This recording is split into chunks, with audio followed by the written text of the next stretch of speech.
No, I have like 3 coffees here. What is up, everyone? Oh, okay, wow, that's crazy. The chat just completely updated for me. What's up, everyone? You wait, what does it say? Hold on, let me read that again. You may all go to hell, and I will go to Texas. Oh, David Crockett said that. Nice. Yeah, he's an old relative of mine. Oh, is he really? Yeah. So what you're I saying? have Crockett blood in me. If Walking Dead ever becomes like a real thing, I need to get to Georgia, grab you, and then we can head out across the plains. Yeah. Well, in Georgia, you can grab Frega. I'm in Louisiana. Swing by me and pick me up. And then between us 4, we're going to rock it. Or 3. How many is that? That's 3. Blaster Kid kind of goes through a Louisiana type area, in fact. Yeah. Oh, dude, Atomic Bulldog Art says Kelsey has the glue on his beard. Finally, somebody saw that. I was doing that. What's up? We've got Atomic Bulldog here. We've got Michael Hain. We've got Alphin. We've got Gable Pennyshot. We have Kirk Lou. And I'm sure more probably. Michael Hain, what's up? I know. What is up, everyone? All right, this is going to be fun. So we thought what we would do is sort of move into another artist edition style video, because one, it's actually very fun to look at original art. Oh, 2, I didn't even say this to Kelsey. I'm actually more interested in what you have to say about McFarlane than my own thoughts on him. I've done many videos on Todd, and if people want to check out any kind of McFarlane content, I have a ton of it, and on Patreon also. So he is hands down one of the most exciting comic bookers that we've ever had, you know. I think so too. Yeah, there's very few people that match that level of energy, and man, he's just so good at it, and it's such a great joy to look at his stuff and go, how can I add just a little bit of that into my stuff, you know? And like he's a fan favorite for a reason, and like I want to find out why. Well, he's the hero's champion because of his perseverance.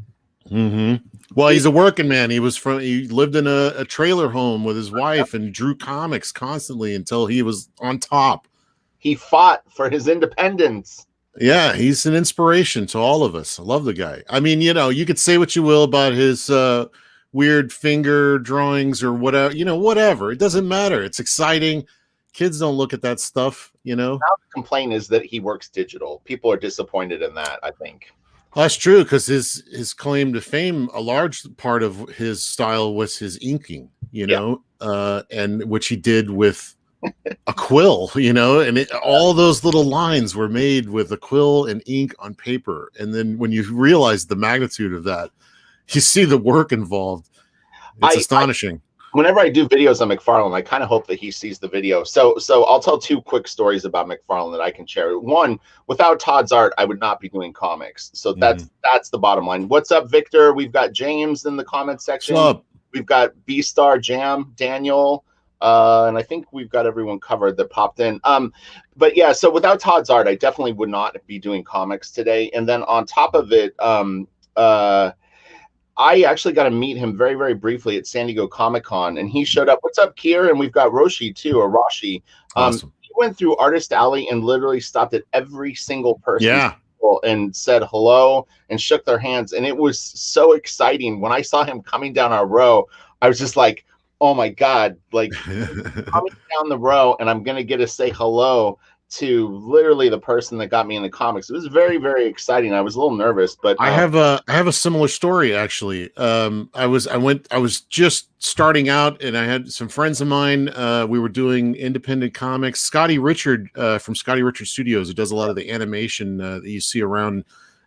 He was part of that group too, and we went to Albuquerque, New Mexico for a convention, and Todd was there, and I knew someone that was about to start working on Spawn at ILM. He was a computer guy. And so I saw him, he had like a line the entire time. And then one moment, he was just standing there by himself. Yeah. So I'm like, oh, I'm going to go talk to him. So I start talking to him, and he's immediately like so personable. He talks to you like one-on-one, and he faces you.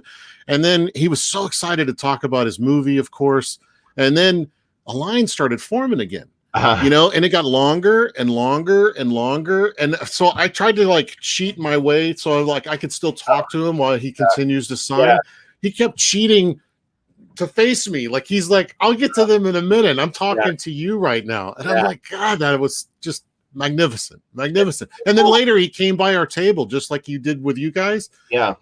And he stood there and talked to us, and his guy that was helping him out was like, "You're going to be late for your plane," and he's like, "Well, there's another one."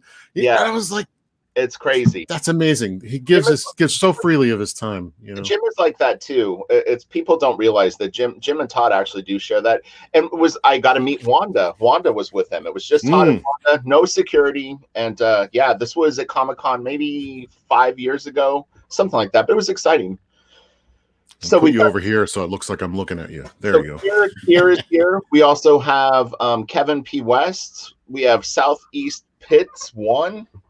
And I think I already said hi to Daniel. But anyway, what is up, everyone? So let's see. When were you first exposed to Todd's work, Mr. Kelsey Shannon? Oh, that's a fun story too. Todd, he had just started, like he'd done 10 years of Spider-Man at that point before he relaunched it, where he was the writer and the artist, and it had that great classic Spider-Man cover with the webs going out of it. And I think they were doing all kinds of gimmicks. Ghost Rider had the glow-in-the-dark head cover. I think they had like gold foil webbing on different versions of that cover. So that was the time period, just establishing that. I was in junior high school. And I was in math class, and I went to an inner city school that was just nuts. There was fighting, and there was like gang members being bussed in. It was intense, and the class was insane. Nobody was paying attention, and I'm just sitting there like, why am I even here? And I look over, and the teacher is like got his head buried behind his briefcase. So I get up and walk over there to see what's so interesting that he's like got the class going apeshit over here, and he's behind his briefcase. It's filled with Spider-Man comics. Oh, wow. And he's back there reading freaking Spider-Man. And it was one of the Todd McFarlane ones. And I was like, hey, that's cool. I've seen comic books before. Where do you even buy this stuff? And he's like, oh, there's stores.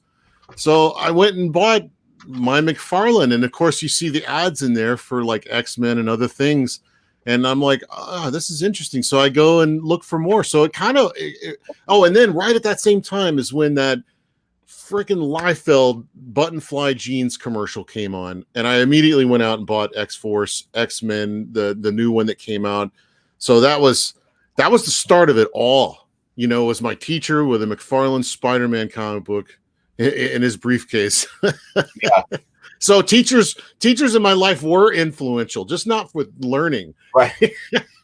I said a joke one time in a video, but it actually is true. Is there was always the one kid that would have the backpack full of like Fangoria magazines. Yeah. That kind of thing. I thought that's what you're gonna say. It was like some stoner kid had like his backpack full of like comics. And their comics were all around me. It was like the universe was telling me, and I was kind of ignoring it until that sweet spot where comics and the public just crashed, and like it was on. Everybody, stores started popping up everywhere in my town. I was in Dallas. We already had like 2 or 3 stores.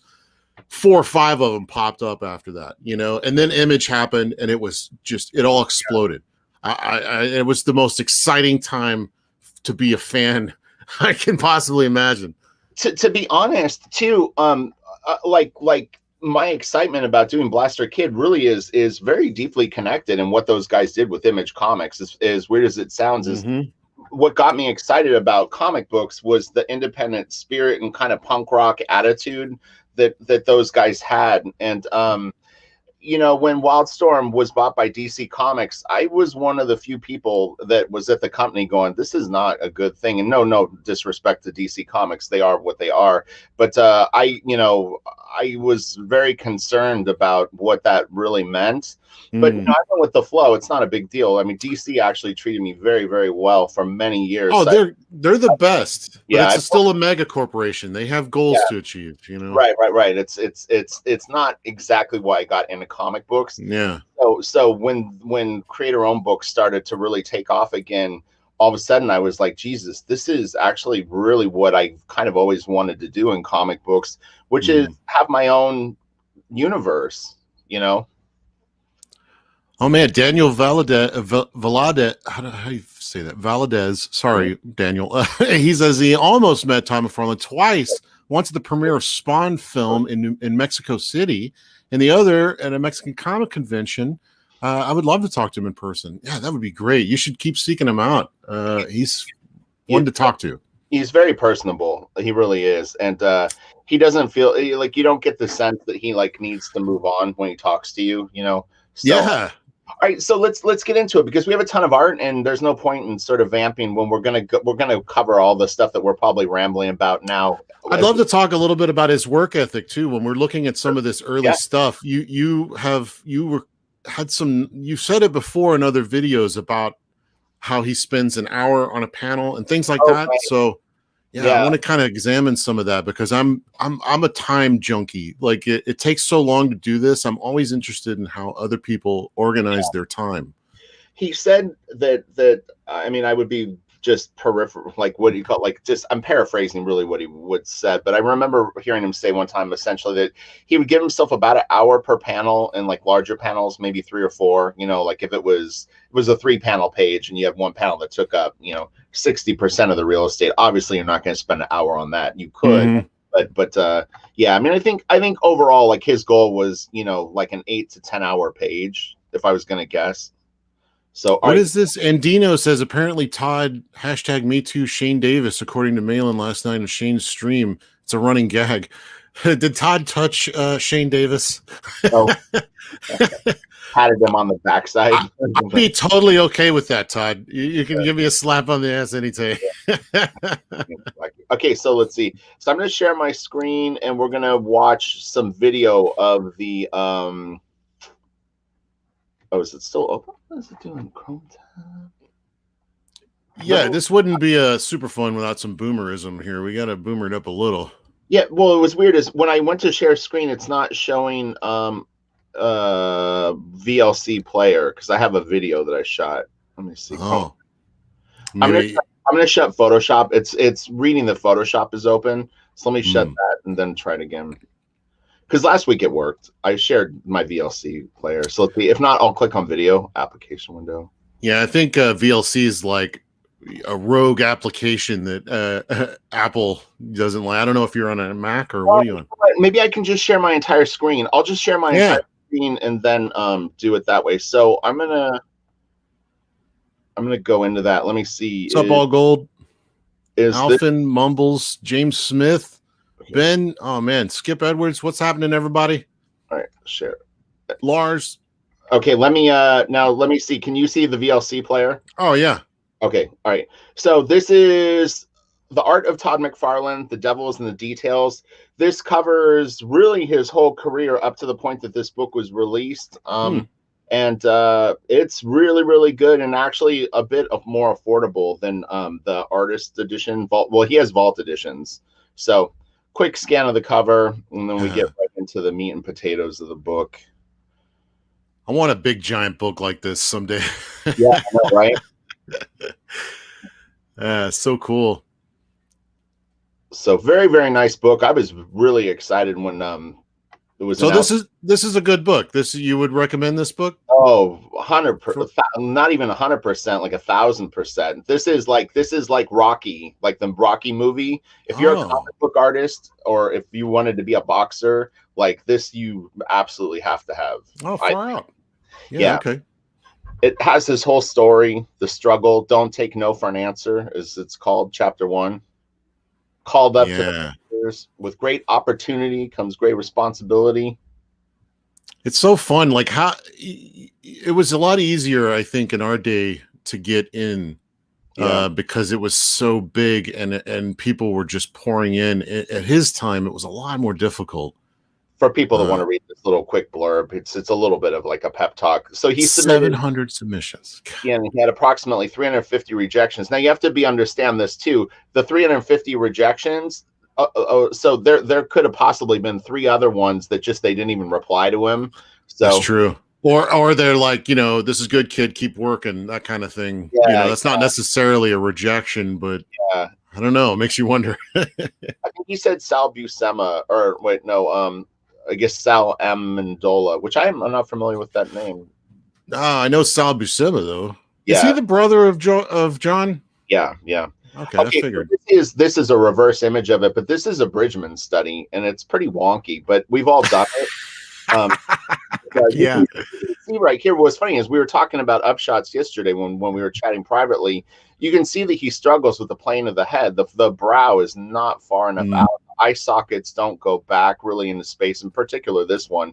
So he doesn't Mhm. really understand form yet. And this is just a random line that he's kind of mimicking but doesn't understand. But I mean, you can really see that this is just a copy, really with nothing behind it in terms of knowledge.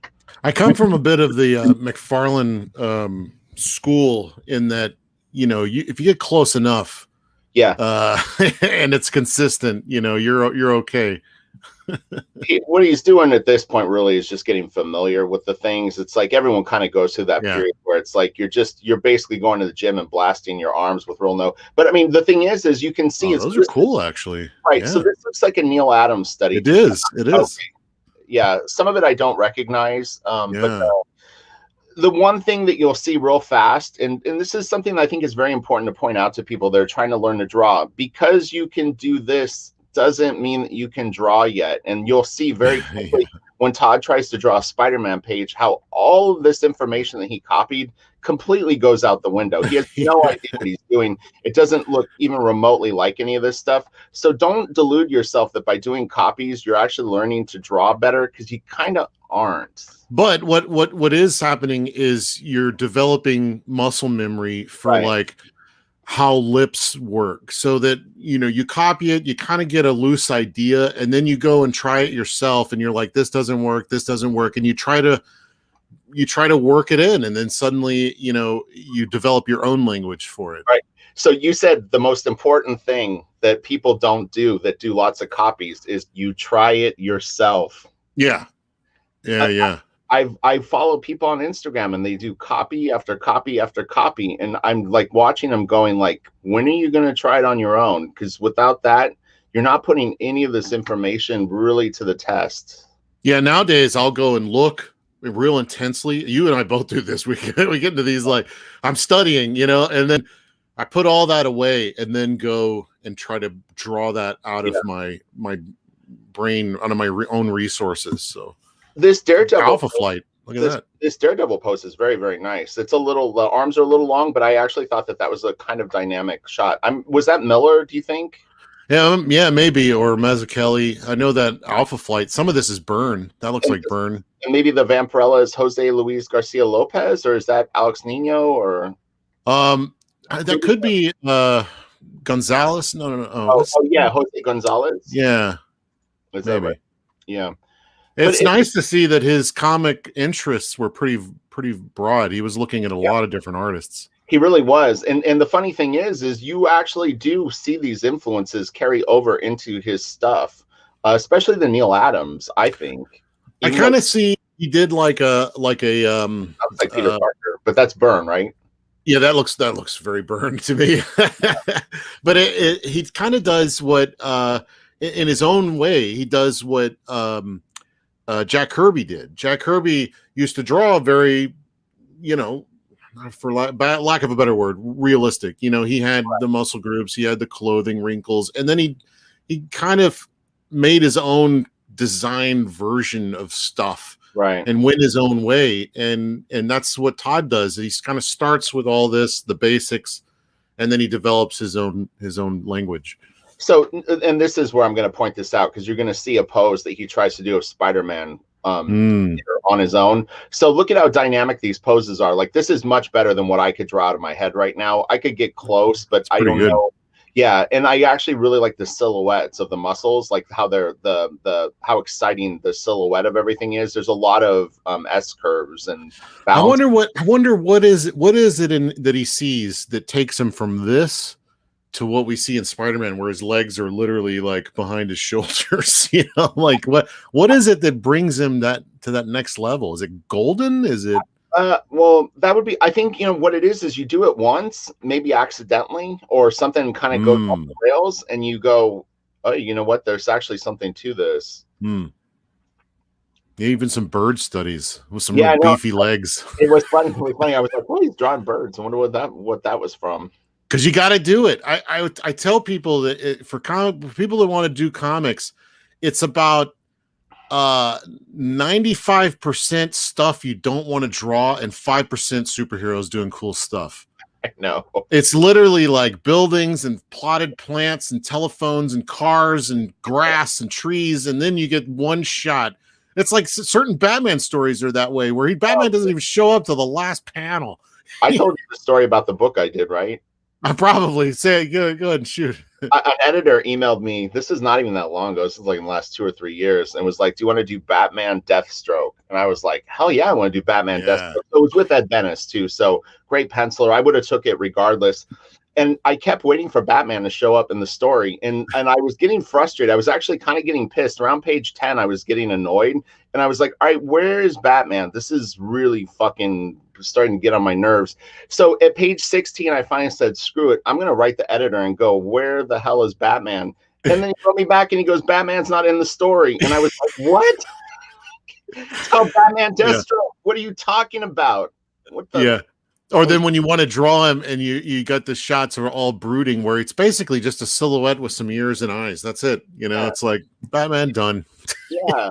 It's not the Neil Adams Batman. It's a cool comic book story, but I was a little put off by that. And it's a great story. So that yeah, sometimes it's when you look back on it, it's like, well, that's a fun story to tell. Yeah. But oh god, it was painful then. It was. I was just getting more and more worked up as it was like going along. Because I was like, okay, so here now this is Todd drawing Spider-Man, and look at how like you can see like none of what he had studied had carried over. That's so funny. Very little. This looks a lot like all my old stuff. So this is the cautionary tale of doing studies and stuff like that, because ultimately what you're going to have to do, especially if you want to draw comic books, is you're going to have to sit down and draw pages, and it's going to school your ass. Mm-hmm. This is why I don't spend a lot of time doing design work, because I see a lot of design guys that just do design after design after design. And it's like, I used to do that, but then it's like when you get down to doing pages, you're already kind of bored of the story. You kind of worked it out all entirely. Right. And like Todd kind of does that, where he's like, all right, I'm done with the workout. Let me just work it out on the page, We don't really know specifically chronologically, though, if this was before or after that. So I'll give him a pass on that. Things that I will point out that I actually think are nicely done. He actually does a pretty nice kneecap here. I think this foot looks nice. The hand actually does have some form to it. I mean, you could definitely see that he studied, like a little bit of depth. Spidey's face really gets flat. The chest is weird. But maybe he did this and was like, oh, I need some work. Right. So we don't know, but you just don't really see a lot of the nods to what Todd McFarlane is famous for in this particular piece. Credit to him for sharing all this stuff, though, because I think it's actually fascinating and very inspiring. Thwip. Yeah, so the only unfortunate thing is we don't really have dates sometimes for all of this prelim. Look at that. There's another drawing of a character in the building wall over there. Yeah, it might have been. Now, these are pretty cool. These are sequentials that he did, but you can see him kind of loosening up, ratcheting up the detail, and it's fun. This figure right here looks like Ed McGuinness. It does. It's real squat and muscly. It's funny because I'm looking at his storytelling. I'm like, what is that third panel there? That's not even necessary. He lands, sees the door, busts through it. That's all you need right there. He's noticing the door. He lands on the rooftop, sees the door, but then he's seeing that in that panel. Yeah, I know. Keep out. Well, you know what that means. Keep in. Yeah, that I'm having a hard time seeing what the hell that pose is in the first panel too. But yeah, it was a straight down shot. Yeah. And then we got Magneto or Magneto. I never have known how to say his name. Magneto. Like a Magneto hydrodynamic drive from Hunt for October. Yeah. So the really interesting way that he draws the hands. I mean, they're like you draw 3 peanuts, right? Isn't that what you told me? Then maybe that's where he comes up with it, but like maybe he finally figures out the three peanuts thing later. But God, fists and hands in general are like the thing you kind of figure out last, because it takes so long to kind of get comfortable with it. He's got Kirby Crackle popping off, and it's like the anatomy is actually very very funny. But again, it's I just find it very very interesting that of all those kind of realistic quote unquote comic drawings that he did with like the Neil Adams poses and stuff like that, that ultimately you sit down and you draw the way that you're going to draw Yeah. it. It's so weird. I heard somebody talking about this the other day where you kind of start out drawing every muscle group, and then as you grow, you start reducing that so that you see it there, but it's not all drawn out, like muscles under clothing, or just like a little hint. I like these three panels right here. I think that they're kind of cool. The storytelling's a little jerky, but it's pretty cool. I think this hand is actually kind of nice. Like it's not bad. The pinky's a little thick. But this is pretty cool. I like the face here is good. This is nice. Yeah, look at that. He's starting to figure out his Spider-Man hand. Oh yeah, how funny, right? Yeah, you'll see stuff like that appear, Zap. He's like, well, I'm gonna letter this stuff myself. I really have a soft spot in my heart for these old school comic book kind of stuff. Zap, pow, bang, all that. Yeah. It's really fun, and it's funny to see him being so old school like that. He's doing the same kind of stuff. This looks like it's like right off of like a bubblegum package or something. This is a really funny Spider-Man pose right here, but it's kind of like he's created a language for it. It's just very bloopy.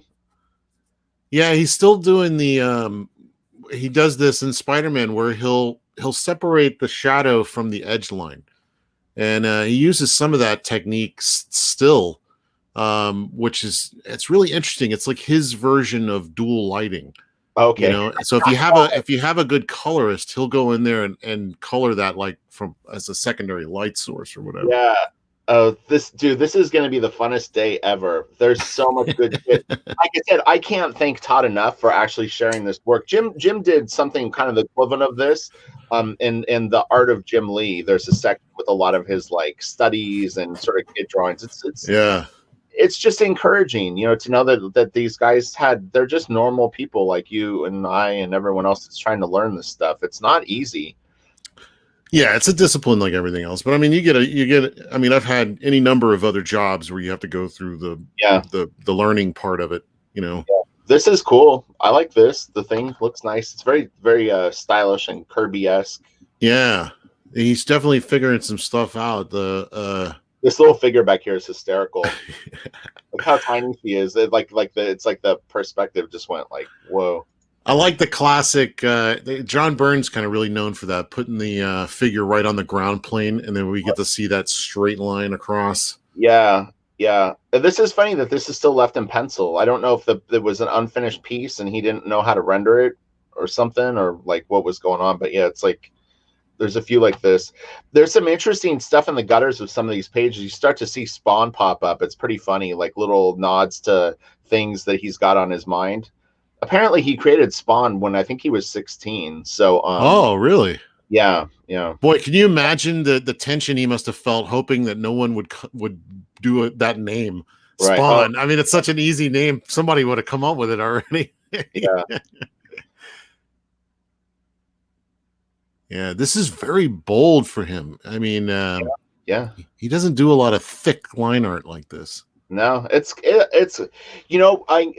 had said this in one of my other McFarlane videos. I think a lot of what he's doing right now is probably reacting to what editors are recommending to him. So they might have said to him something the equivalent of, your stuff is a little stiff. You should maybe look at a little bit of like Jack Kirby or Walter Simonson or something like that. So you kind of go, well, I just want to get work at this point. Whatever they tell me to do, I'm going to, like if they tell me to dance like this, I'm going to do it. Was he in the Jim Shooter era? Probably, because that Jim Shooter's really known for that super strict old school storytelling. You know, that he was probably rebelling against by that time. Look at that! That little quick sketch looks more like McFarlane than. anything else. It does. It's true. That's funny. We're going to see a little sketch in the margins of this Spawn. Remember this for later. Oh, right, right. Oh, so you're Oh, George Perez. Interesting. was drawing Fantastic Four at the time. I honestly didn't know George Perez drew Fantastic Four. I don't think I've ever seen that. So it's interesting. He's saying something right here about after realizing how long it was going to take and making all those silly mistakes. Oh, so he must have been inking it with some kind of weird tool. But look, he's already talking about time and how long it was going to take. And look, I know as collectors and artists, sometimes, we're like, it's going to take as long as it takes, man. It's got to look the best. That's not completely realistic to working professionally. So here's Spawn studies and stuff like that. Alphin says, I remember the story on that page. He was going to draw all that electrical stuff across the wall, but decided it would take too long. I could feel that. And look, now we're really getting into some Toddy stuff here. Yeah. And again, I don't know if there's actual date of when he did this. I mean, it's possible that he drew this stuff when he was 16, but I kind of don't think so. So he's saying 1977, so maybe he was. Whoa. But these are kind of better in a way. I was still eating cigarette ashes out of the ashtray in 1977. 2 years old. Yeah, these are fun. They do look very 70s, like kind of like that skateboard art and stuff. Yeah, they do. Yeah. This is interesting. This is kind of an early version of like the Violator or Malboja. Yeah. And the arm and stuff like that. I don't understand. Like I said, I almost think the dates are off on these because this stuff, like, how did he draw that Spider-Man so different than this? This looks much later to me. Right. I just don't buy it. Well, I actually have, like, I look back at like my stuff every now and then, and I see elements of stuff that wouldn't come back until like now, where I'm like, gosh, I wish I had stuck with that, back then. Right. What do you think? What's like in your professional opinion, does this look like the guy that drew the Spider-Man page, that one that we looked at with the building and the thwap or whatever? No, it was? But do you think could he possibly have done this before that? I kind of don't think so. I don't know, but like when you look at it, is this done in the same ballpoint pen as the rest of those Spawn drawings right there? Because that Spawn drawing kind of does look like that Spider-Man stuff. Right. I agree. And when the thing with this too is it harkens to his Incredible Hulk era.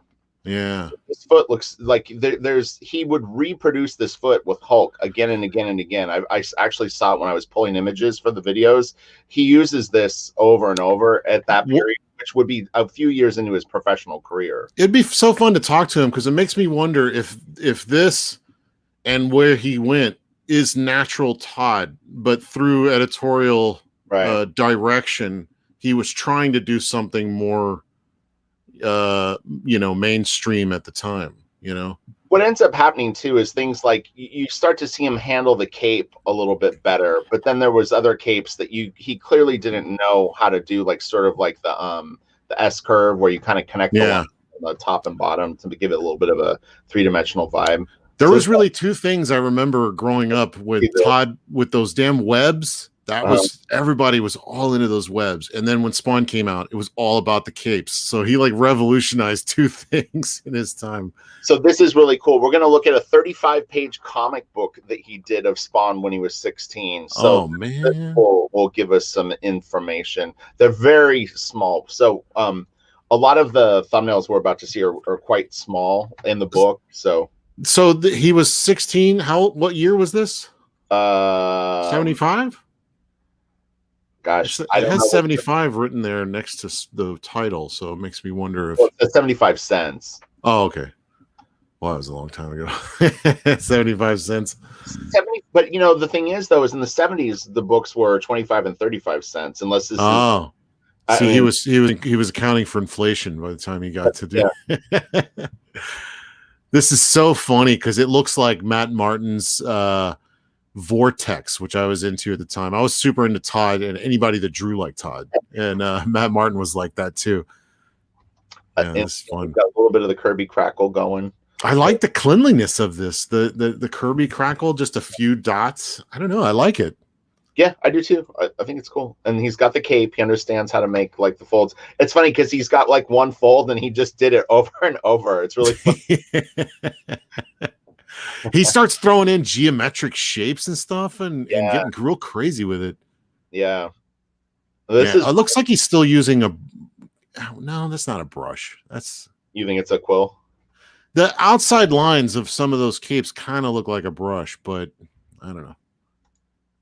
This amateur piece has personal significance. Which that the blurbs are real interesting.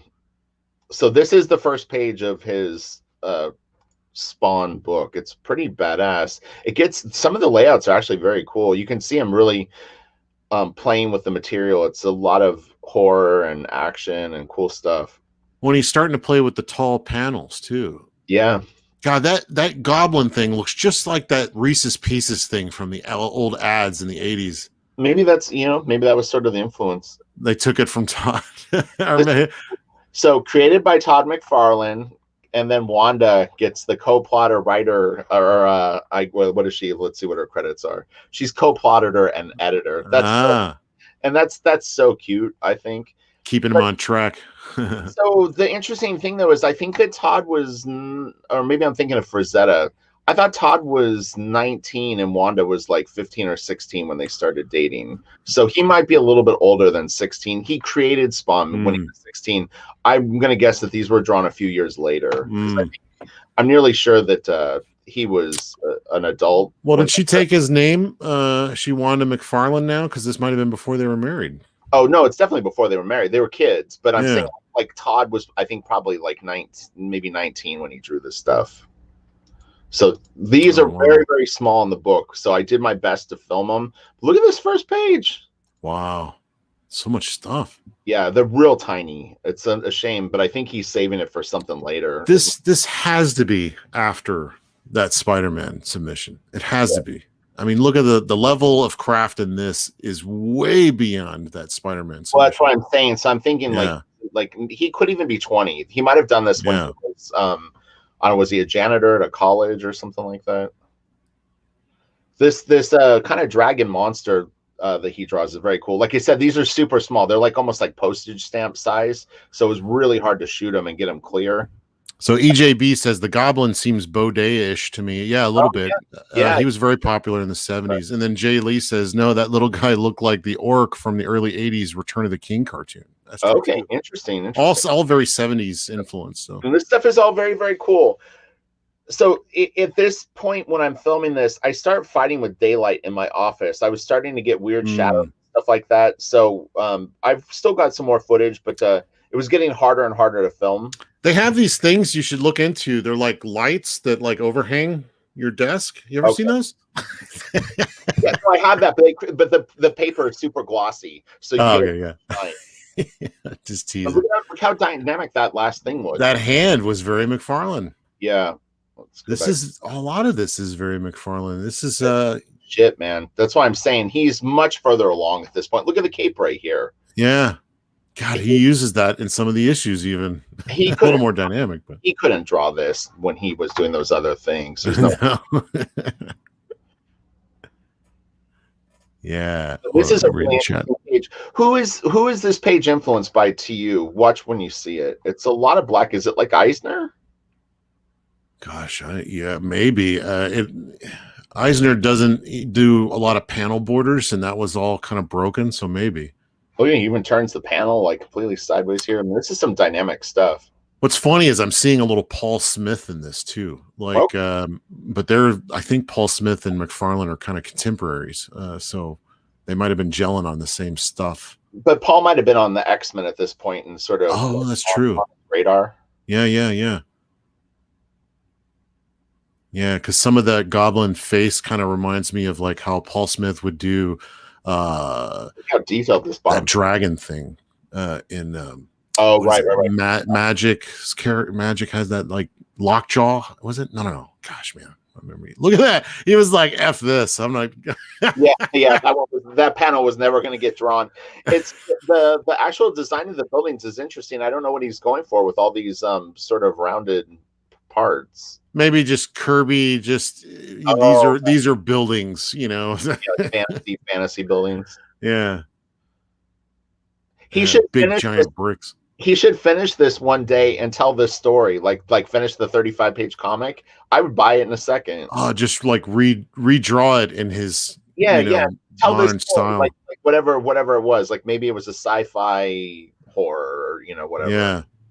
How funny. Like an alternate take. Elseworld, Spawn Yeah, Elseworld. yeah.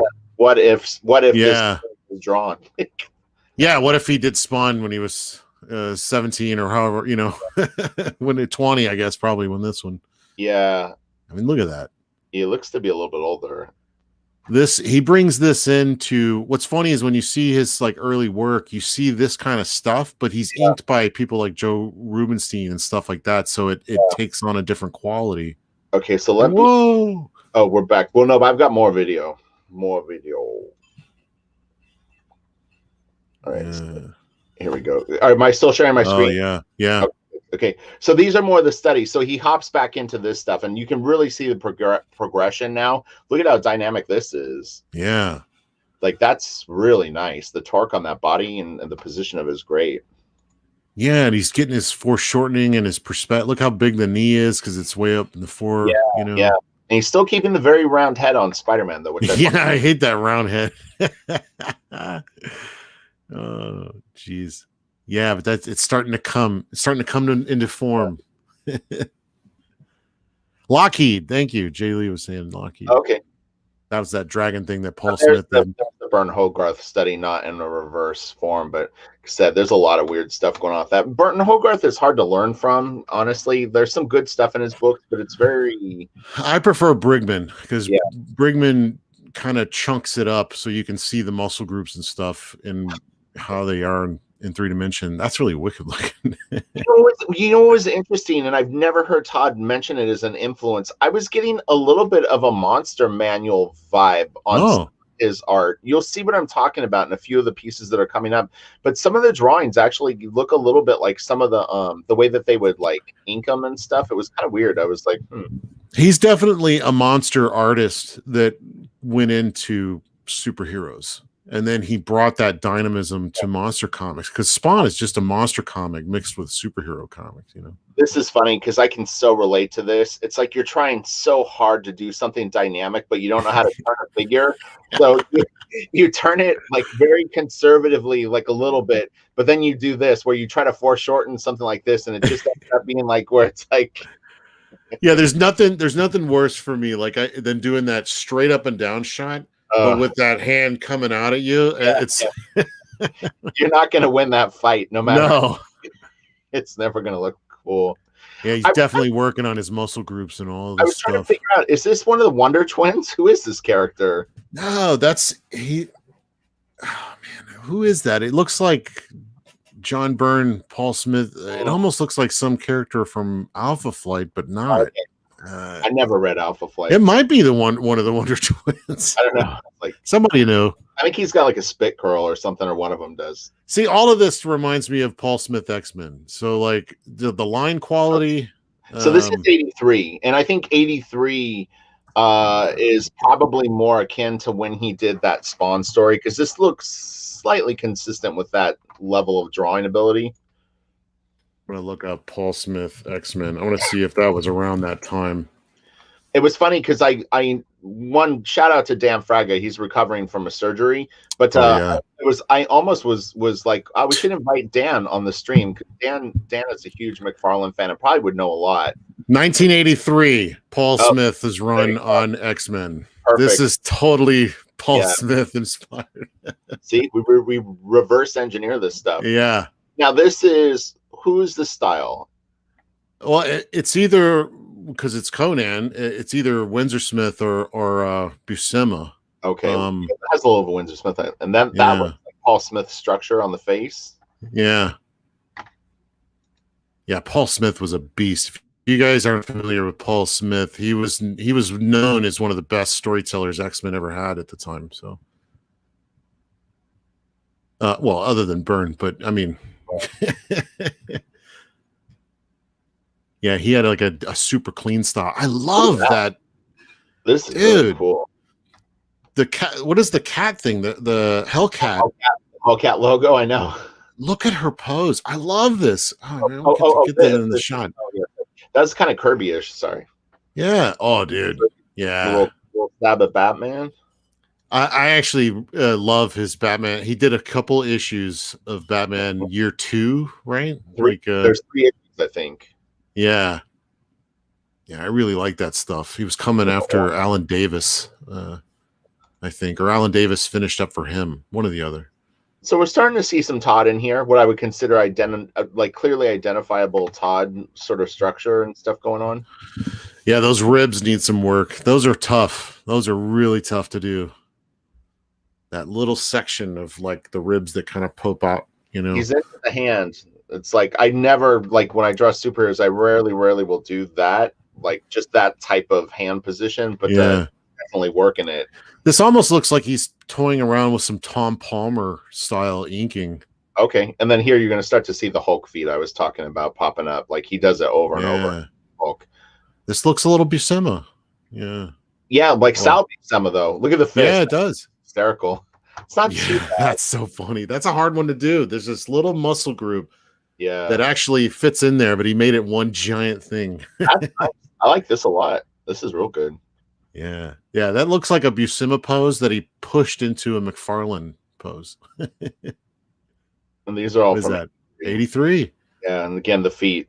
He's got his feet down now. At least that pose, and barefoot too, which is nice. Now these start to get a little stiff again, but it's like he's working it out. He's blending the two. And it's funny because you've seen that old bulbous anatomy, that very round anatomy in here still. This still looks very Paul Smith, and you know, it's fascinating. I had no idea that Paul Smith was an influence on him. This is interesting. These round shapes that he likes to put on Spider-Man is so trippy. Yeah, that some of those muscle groups are. Yeah, I've got pages after pages where I draw every damn muscle like that. Yeah. But he's you could see the rib area. Yeah, but he's simplifying that into a shape that he carries on even to Spawn. You know, you see that shape group. Yeah, yeah, he's starting to figure out how to simplify this stuff. Yeah, that's so wild. It's almost got like a Damian Scott. Yeah, it does. I love all my references. I'm sure there's other people in the chat. And here, this is Tremor. This is an early drawing of Tremor, in my opinion. I used to say that I can tell you everybody that did a book, the artist, the inker, the letterer, the editor, even the writer, but I couldn't tell you what the story was about. But yeah, that looked like Tremor to me from Spawn. It did, yeah. This is cool. I like this a lot. I don't know if it's a copy or if it's an original drawing, but this is very, very neat. God, I love the idea of like alternative history. Can you imagine if he didn't go into Spider-Man but went into Iron Man and did what he did with Spider-Man with Iron Man? He would have done a great job on it, I think. Yeah, it would have been weird. And then this was I'm trying to remember, this is like a little comic he did. It's very, very weird. You see, he actually did this is Bruce Crew, dude. So what's interesting about this era is he's trying to get work desperately. So friends and stuff like that are hiring him to do things, and so he does like a little not political poster, but like a campaign poster for a family member, and just little odd jobs, where it's like they go, oh, Todd draws, like hire him to draw you a logo. Oh my God, that dude right there with the mohawk and teeth. Tell me you haven't seen that in an Image comic that came in like wave 2 or 3. Right. Like Liefeld did that or something. Oh no, Todd had it in what am I thinking about? Is it maybe the Rob Liefeld Spawn issue? Oh, man, I don't know, but I remember seeing ads with that same character years and years later. That mohawk and those teeth. God, people know who I'm talking about. It was interesting getting this together, I thought, last night, and it's really a shame, and I don't think Eric Larson probably ever has watched a video of mine, but I don't know that for a fact. Eric Larson is someone who should really put together an Art of Eric Larson book, a big coffee table book of his process, his evolution, like a 200 or 300 page big ass book of this kind of behind the scenes stuff, he would be fascinating. Well, because he made mini comics for years and years as a kid. I want to see. I'd love to see some of that stuff. I don't know why he's. Well, you know what? He might have lost a lot of it. He had a big fire. Boof. And Atomic Bulldog. Boof. That is Boof. Boof. Oh, okay, the character's name is Boof. I'm gonna pull that up right now. We're gonna take a look here. Okay.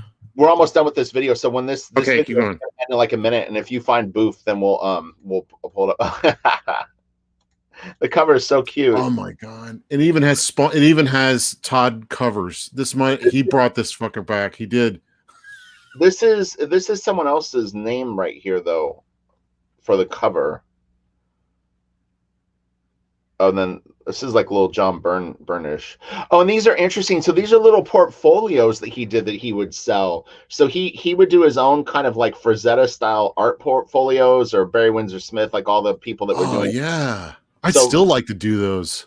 I think his wife's dad owned like a design business or something like that. So he was able to put these things together. But look, so it's one in a series of commissioned illustrations done by request, all characters, all poses, now on display, recent works. It's kind of cute, like to see him taking it serious, you know. Can you imagine? Some guy still has that portfolio. Oh, dude, those would be worth a small fortune. Look, there's a bunch.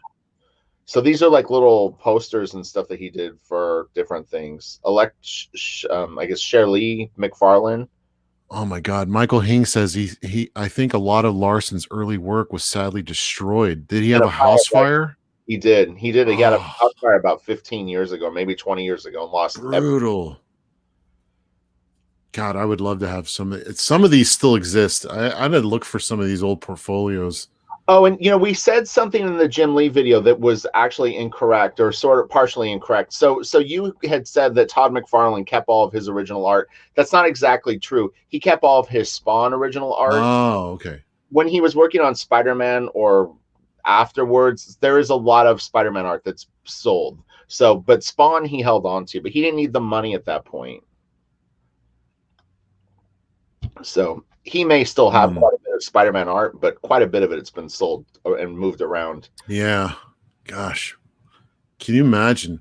But still, the Spawn, I mean, he did 20-something issues by himself, right? So, like, how many issues did he do? That's got to be like a box, a big stack of pages. Oh. Yeah. So this is interesting because this sketch, you know, I think at this point he probably couldn't ink it as McFarlane as he will still be able to. But you know, there's something to be said by if you right now you're penciling and your pencils are rough like this, yeah, you can push forward and try to figure out how to keep this sort of spirit into your work. But you know, you're gonna have to work at it. This is one of the things that we all try to figure out is how to retain the life from the sketch in the final product. It's a constant battle. Here's another one of his little art books. Perils of Pride, early commissioned works by Todd McFarlane, limited edition portfolio. So funny. I guess you can get away with selling this in limited amounts. I remember James Jean was doing covers and then he was selling prints, but he was selling so many of them that DC had to shut him down. Right. Oh, yeah, I know, right? So I think you're allowed like a very limited run of this stuff. Okay, I don't know about now. This is a little bit more of this book. Then we're going to get into looking at original art scans from Amazing Spider-Man, and it's going to blow people's minds. We've got Hulk art from the Incredible Hulk stuff that he did. We have a little bit of Batman, and then we're going to dip our toe into Spawn, but probably not get too much Spawn today. Some, but not too much. That Superman face is kind of like, quit looking at me. You know, like, I don't know. Not looking at me, but I don't know what he's looking. I know the Superman is. It's really, really funny. It's a weird face. The whole thing is weird. He's very stout. Yeah. We've all done those drawings though, and this is nice. Oh, wow. This is starting to get interesting for me. These hands are great. They're very cool. Yeah, what is going on? Are those ghosts? So this is a Batgirl dummy story, and this is the splash for it. I think he's got a sequential too. What is dummy story? What does that mean? It's like either inventory? an inventory story or maybe sample pages for an editor. Okay. Wow, that's fun. Oh man, Batgirl would have been fun to see him do. Yeah. This is cool. Uh, Looking like Todd. This is looking yeah, it like Todd. is. That these could just be spawn symbols, and you're like on the road. He started doing that thing where he would outline where the shadows go, and some people don't like that, but I kind of do. And doesn't fill it in with black. He'll just, Like here's some of the sequentials. So clearly, he did at least 6 pages of this Batgirl, and this looks very Neil Adams to me again. Yeah, it does. Yeah. Or like Jose Gonzalez. He had some good influences, interesting ones. Like he didn't do the face there. He's like, we'll Yeah. get to that later. Yeah, and Never. it gets a little stiff. This is a hard. 2 guys approaching each other to shake hands, kind of pain in the ass. Yeah. Now, what you do is you show them meeting each other and then cut to a close up of 2 hands already in grasp. There you go. I like he lettered it on the boards. What a maniac. Yeah, you got to learn this stuff. I mean, it's important to like learn lettering because you're going to have to learn how to make room for it. This is interesting. It got like a nice little sort of like this has got a little bit of a Mazzucchelli vibe. What or maybe Frank Miller. What who was on Daredevil in 83, 84? Oh, probably Mazzucchelli. So Miller had already done his run. But that phone ring makes me think that's a bad call about to happen. That's a very dramatic phone ring. Well, let's see. Who was wait, what is the last panel? Just the phone hanging. Oh, I was like starting to fight with the light. Like it was becoming late afternoon, and so like I end the video pretty soon here, so it's all right. We've got tons of good stuff to get into after this. It's going to be good. All right, you got to share my screen real quick right after this before we get too far away. I want to prove my thesis. So this is this is either the Batman or Batgirl story, but I mean, I'm assuming this might be Bruce Wayne yelling for Alfred. Yeah. The wacky Bruce Wayne. That is it. That is a really crazy Lamb. Yeah, this is like Frank Miller kind of stuff. What's going on? But it's kind of a Todd mouth though, a little bit, the way he does the corners of the mouth and stuff. Yeah, he's learning how to push it. It says the Breaking Day, something like that. Hard to read. Yeah, John Cleary. Yeah, this is some. John Cleary. Oh, okay, John Cleary. Some chat vindication, man. They totally called this. So my guess on this car is that he lightboxed this from a photo. Oh yeah, look at that. And I'm going to explain why when we move into the. Oh, you know what? Did I not record? He never draws a realistic car again. No, and also there's here. Let me stop sharing my screen for a second. The first story that he did for Coyote, there's a very, very suspect. It's a shot with stairs in this like museum type building, and it doesn't look like anything else that he ever draws before or after it. And I'm like, he had to have lightboxed that from a photo. My other theory was that oh yeah, there it is. Look at that. I don't know that if this is a McFarlane, the dressing and the color and everything looks straight McFarlane, so he might have produced this. So John Cleary. But look at that. That is that old character. Yeah. Clearly. From cool. Bruce Crew, right? Bruce, I forget. What was that? Oh, Bruce. Well, John Cleary did. He actually did a variant cover for Gen 13 #1. Yeah, I gotta know. Is this sponsored by McFarlane? Did he, or did he somehow see an old McFarlane sketch and? I don't know what their relationship was, John Cleary and McFarlane, if they ever crossed paths. I mean, that would be a weird question. The only other thing that could possibly be is that Todd actually kind of nicked his from something else, and this guy did it too. I don't know, man. That's so close. And it's really suspect too that it looks so McFarlane. Even the coloring is obviously Steve Olaf. Same colorist. Okay. So I'm going to start opepening the other files. Yeah, go for it. Yeah, we're done here. I just wanted to prove that one. That was awesome. That was really, really cool. Okay, Jay Lee says, yeah, McFarlane put that out. So yeah, okay. He might have said weird. I got a character you can draw. Yeah. Oh, this is going to be fun. I've got so much good stuff. These are all scans off the original art. John Cleary looks up to Bill Mays. Is that like Billy Mays? I don't know. The ShamWow guy? No, I'm just kidding. No, that's the other guy. No, I know. I'm thinking like he's one of those guys though. Okay, right. Billy Mays here. Or no, Billy Mays, he got a really bad head injury on a plane. Did you ever hear that story? Yeah. He was on a plane and like there was turbulence and he hit his head really hard and did it end up killing him? Like after the flight? I thought he like died of a drug overdose or something weird. It's like, what? That guy? those infomercial guys, they're crazy. No, that's hard. That's a hard life, man. Like, you don't know. You haven't lived and lost until you've like been a pitchman. Ron Popeil. I'm gonna be right back. Okay, hang on. I'll start. Well, here. Well, let's. So in the chat, I'll talk to them really quick while you're doing your thing. What for you personally? What is your favorite McFarlane? Do you prefer Spider-Man or do you prefer Spawn? I would say that I have a soft spot for Spawn, but I think the Spider-Man work is really, really good. It's so dynamic. When you see it, you start to realize how good it is. And all the scans that I'm going to show today are from Heritage Auctions. So if you haven't ever signed up for Heritage, it's free, first off. When you can go into the completed auctions and actually find a nice big archive of really large scans. So it's great. And a great resource to study from. You're more familiar with Spidey. Spidey was before my time. I mean, I started collecting Todd when he was already working on Spawn. So, but I went back and bought the comics from my like local comic shop. You thought Larson's Spider-Man was better. Interesting. Yeah, Larson was before Todd or after Todd? I'm here.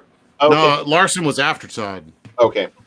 Yeah, I actually really enjoyed his Spider-Man stuff. If you go back and look, it's very close to the Savage Dragon stuff, but he's always got some really fun comic book ideas. Yeah.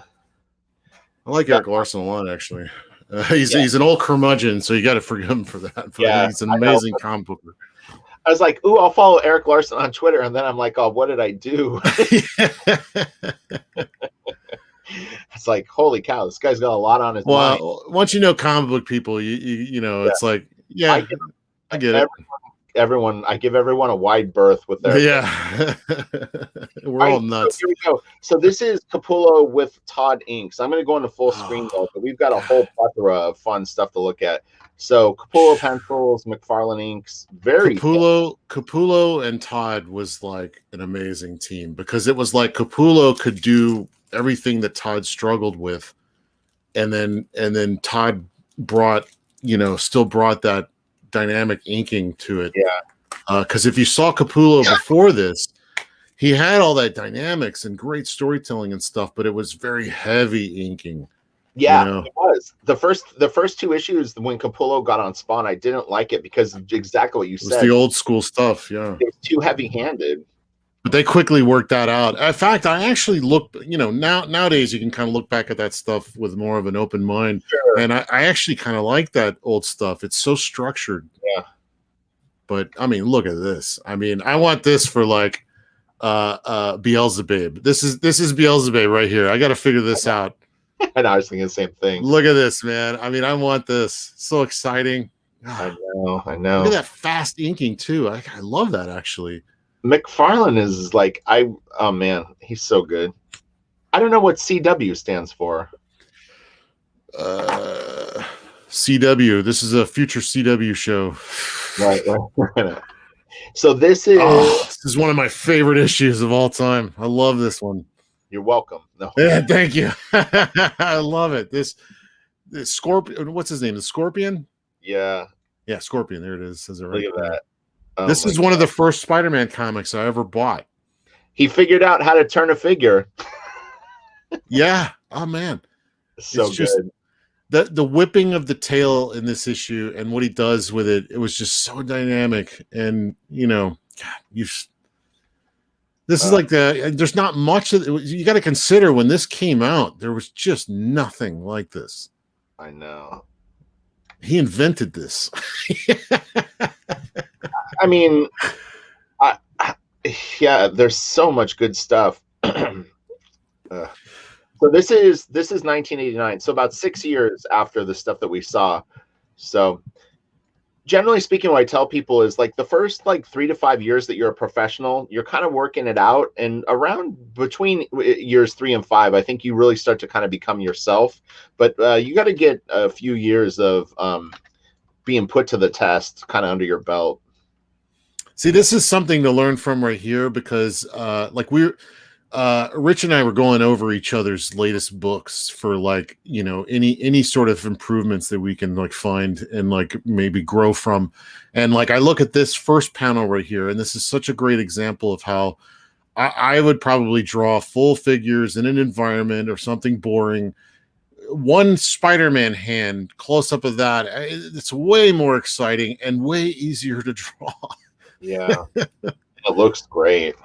Yeah, this is where the real magic of comic booking lies, is how to focus the attention, and where the appropriate times are, and this is such a great example of that. And there's so many times where you'll get a big splash page set up, and then you get smaller panels, and they want that same tons of stuff happening in those smaller panels, and it's no, smaller panels are for inset, for a cutaway shots, like in film, a shot of the hand doing something, or a shot of a button on a collar that emphasizes something. Look at that, it's so dynamic. Yeah, a little signature there, and the drama of putting him so up close, and them in the background, it just adds so much drama and interest. I think about Todd a lot when I draw, not necessarily for style cues, but just it's like he definitely sort of circles around in my brain. Yeah, that's a lot of where I go with this stuff. It's there's no way I'm going to draw like this or even have any interest in it. It's more about pulling out what it is that makes it so These interesting. I'm nearly sure these are Bob Wycheck inks, just to be clear. Yeah, okay. It makes you wonder if Bob Wycheck did some stuff that McFarlane was like, kind of like that, right. It's possible, Yeah, I actually, I'm a Wycheck enthusiast on certain artists. I know he's a real divisive inker, but I like him on certain guys. He's really good. Conceive the blue pencil. Todd uses blue pencil to sort of lay down a little bit of his understructure. Uh-oh. You won't see Nazi signs in very many comics these days. Self-creator thing. I don't think Marvel and DC won't put that, right? He must be a bad guy. He's back in black. You think there'd be Nazis in comics all over the place right now, because apparently they're a real big deal. Right. Well, this is he's got a little bit of a Clark Gable mustache. Do you see that? It's pretty funny. It's a good design. It's I could see colorists calling that the lip, thinking lip line. Colorists. Come on, look at the art, you guys. Yeah. Look at this. I love how close up he gets. You definitely wouldn't have a gun to mouth. I'm surprised that you're seeing this in this time period. Yeah. That's shocking, actually. Shockingly cool. Yeah. I guess they're he's a Nazi. We can get it's okay. Someone said something in a video. I don't remember if I was in a chat watching a video. This is Oh gosh. Hold on, I love that, actually. Yeah, the Liefeld inked by McFarlane. Yeah. I have this issue. I still have all these New Mutant issues. Yeah. Yeah, I think I do too. Which are worth a lot. It's the first appearance of Cable, I think. One of these. 87. 87. Yeah. I have that somewhere. Me too. Impressed I still got that. Yeah, so good. They make a good team up too. McFarlane could have had a whole other career as an inker for other artists, because he really brings out something special. And burn marks. I don't know if it's ink that discolored. This almost looks like it burnt. Like these look like little burn holes, like someone dropped cigarette ash on it. Kelsey. Todd was a big smoker back in the day.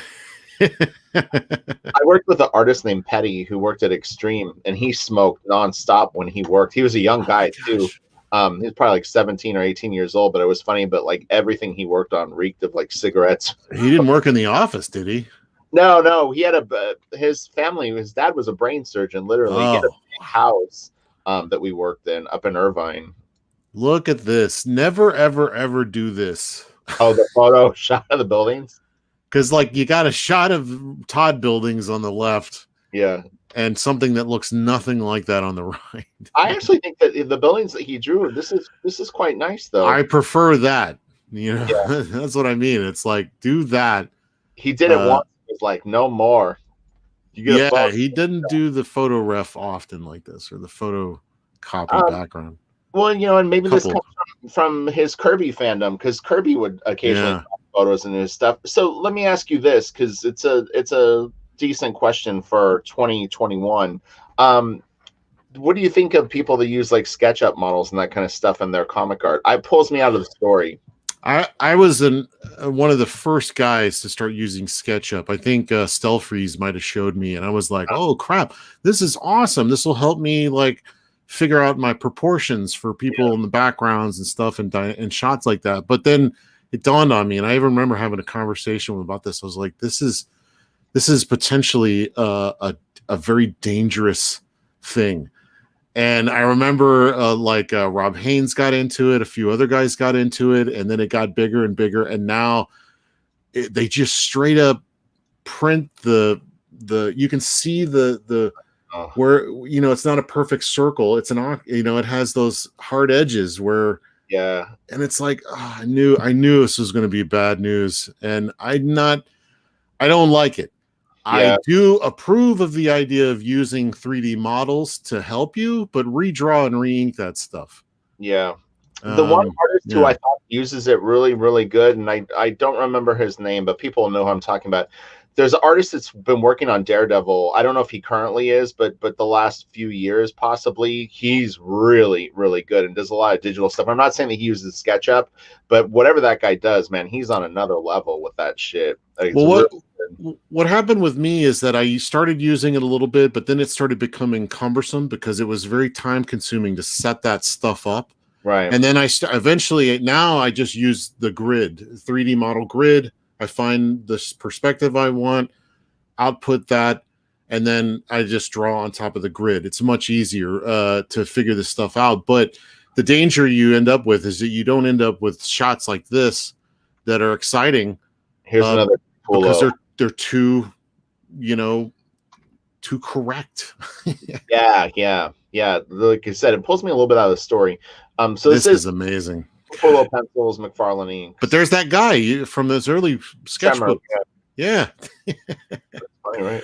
Look at that fist, man. There's it's correct, but he pushes it. The other one where we could see, what is that? His left hand. Yeah. But he pushes it so that it's just a little bit more dynamic, you know. This fist right here has a little bit of an Eric Larson vibe to me. Funny enough. I used to like the way that Eric drew hands quite a bit. Oh yeah, he was really good at it. He kind of had that chunky Brigman stuff going too, Yeah. And I actually like that. You look at Mignola is another guy that draws fists, and he simplifies it into these chunks where it's really easy to kind of figure out the planes of the fingers and stuff. But I mean, Capullo is a beast. I mean, he's so good. Hold on. This is fun stuff. This old this is some of his first inking himself, right? Right. And I remember he was doing it so thin that people were complaining about that. There was no black, it wasn't like reproducing. Yeah, but he was experimenting though. It's like cool. Look at how the ink aged. It's got to be felt tip pen, right? Yeah, it's weird. It's weird that it went red. I haven't really seen that. Yeah. The older markers kind of do that. I guess the new ones go more greenish, bluish. What are they? Yeah. What's interesting is I could definitely go in and fix an original like this for someone. Like I could re-ink this stuff and get it. Because Well, that's kind of the charm, though. It kind of no, shows no, its time period, right? no, totally.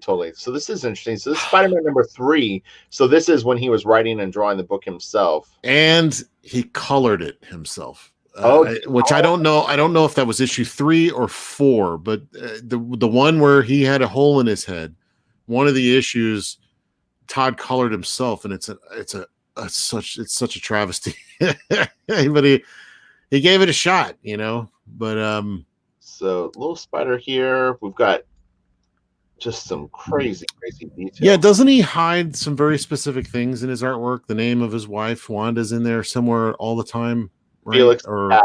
Felix the cat. Yeah. I think maybe ladybugs occasionally. I'm not. That might be Bachlo.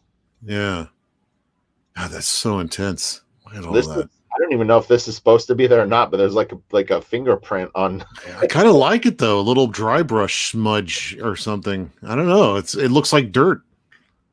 Yeah, that's wild. Yeah, this series was when, you know, with the way he did the lizard. Oh, it's just so amazing.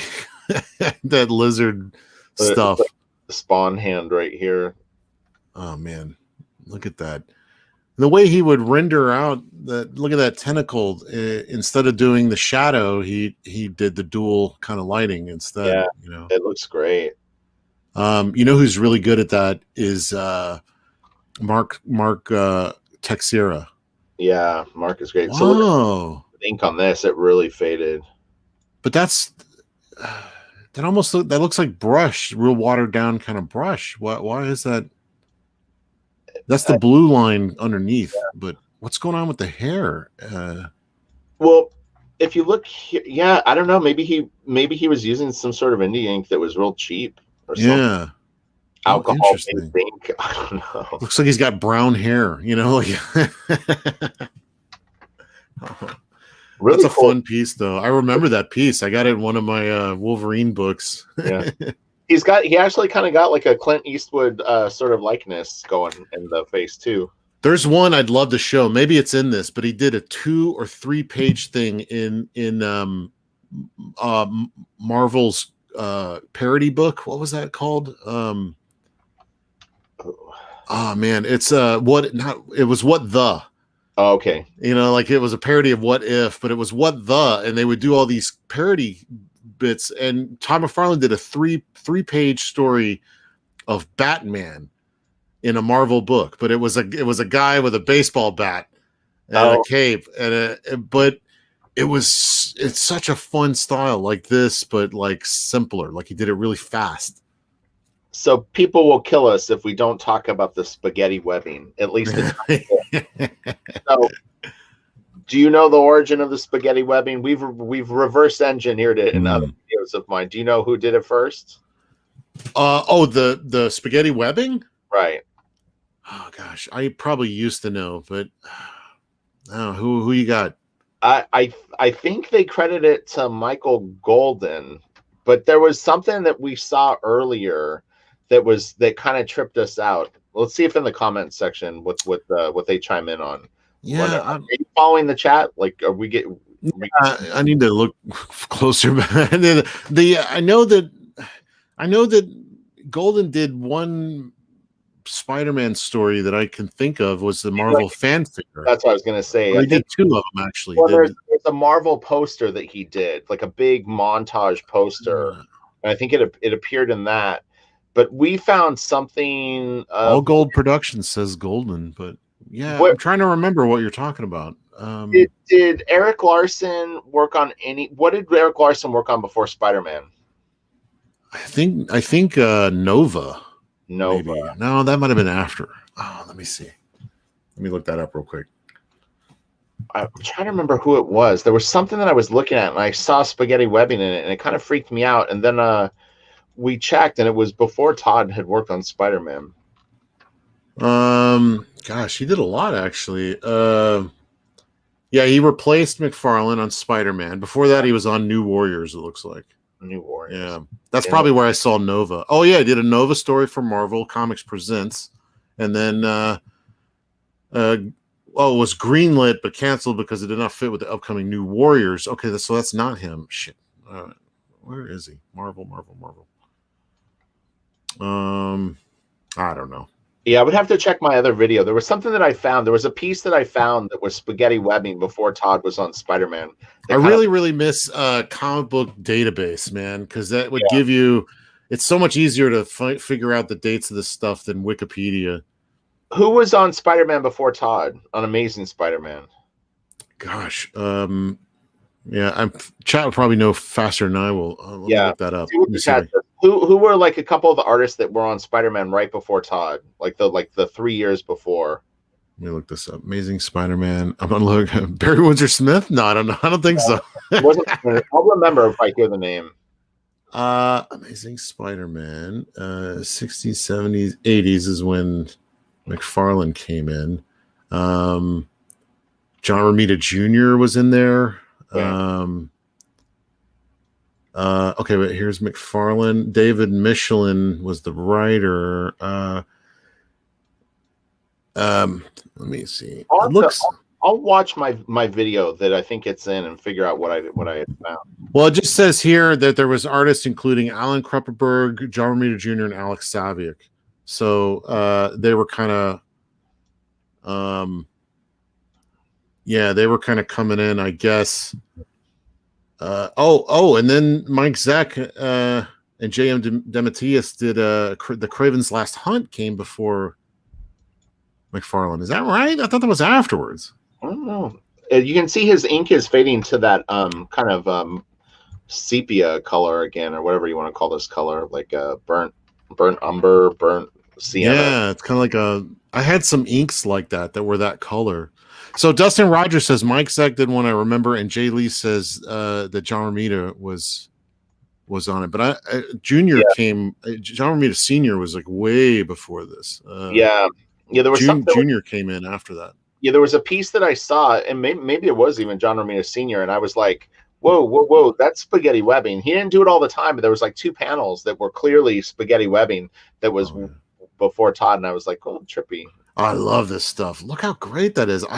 They should release an artist edition of some of this. I need to go snag these. You need to put these in a folder for me. Yeah, well, I'm going to send you, like Kelsey was saying yesterday, we went over each other's work with a fine-tooth comb. And really just were brutally honest with each other about what we thought we were doing good and what we need to work on. So what do we call it? Steel sharpens steel.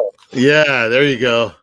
Yeah, I'm real hesitant generally because like I think I inadvertently caused Chris Bruner to like change his style because like I was like, man, your inking is so tight, you should loosen up. And it turns out that I think Jason Pearson told him the same thing at the same time, and then now he does the real sketchy stuff, and he's been doing that ever since. And so, like, from that point on, I guess it was good for him. So I hope it was good, but I'm really, really careful about talking to artists about things because it could potentially change them forever.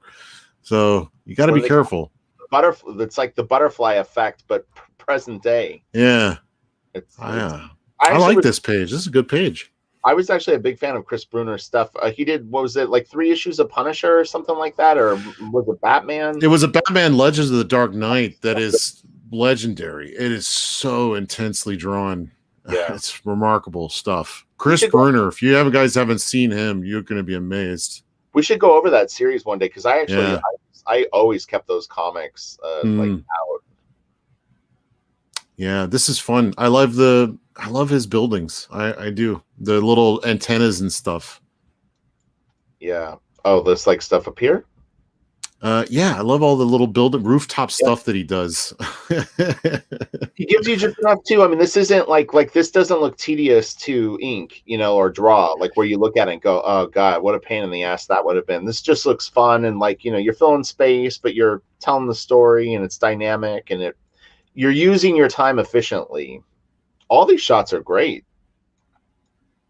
Yeah, this is real nice. And this is great. I love this long, tall panel with the tight shot.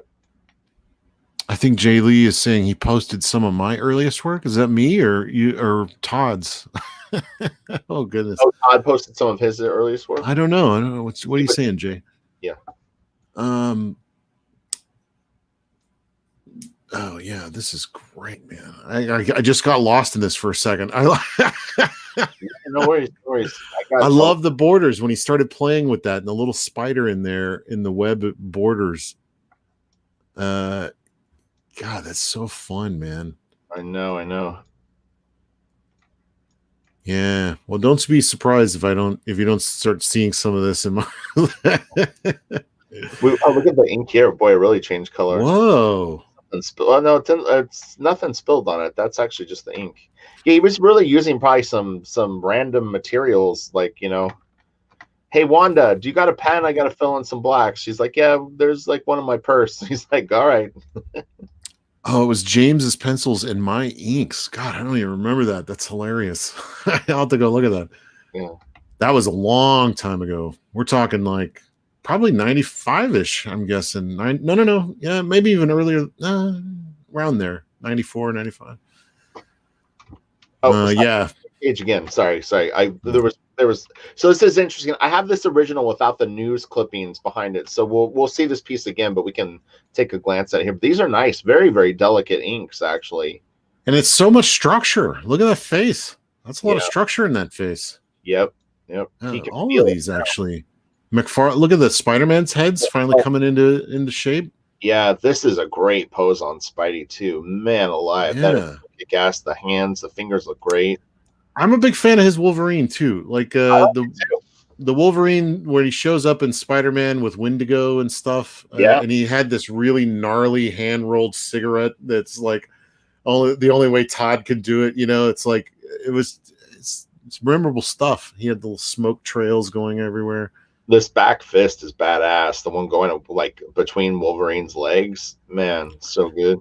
I think he's done better foreshortening on those blades, though. That one shot right there, the blades look really small. I think he figures that out later. But yeah, fun stuff. Yeah, I like the inking in that. Oh, this is a great one. McFarlane. How funny. Yeah, this is back when when Rob would be calling up McFarlane. He's like, I don't know, just do it right. Yeah. Make it cool. Hook it up. Yeah, for sure. Rob is funny because he basically man, when he likes something, boy, he was going to make sure that he got that into his stuff.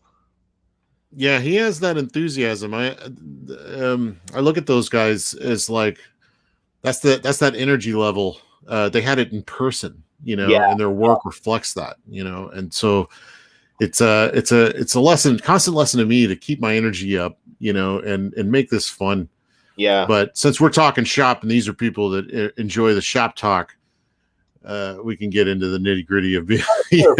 And honestly, we both talked about this. When we're drawing, we're not really thinking about all this stuff, but it's like you spend a day like this and then you don't have to think about it for a week, or you don't think about it that way. It's not such a mechanical process. It's just you sit down and try to do the best stuff you can with what's in your brain, I got to ask you as a professional who's done many comic pages, how much do you hate bullet belts? I never really had to do them that much, to be honest. Like one of the more annoying costumes to do on characters is Wonder Woman. Oh, because of the metal, or just lots of different stuff going on? Lots of different stuff, her hair, and not just the French stuff, but anytime I think Wonder Woman, she takes a while to do. At least the costumes that I had to work on. But yeah, I never really had to do a lot of bullet belts. I think Grifter had a few bullets on him, but really Blaster Kid, I know I did that to you with her bandolier or whatever it is. But see, what's so satisfying is if you do it and you do it right, and then it's like, oh man, damn, that's great. Those lines would have made me nuts. But I don't know if anybody was doing speed lines like this except for in manga.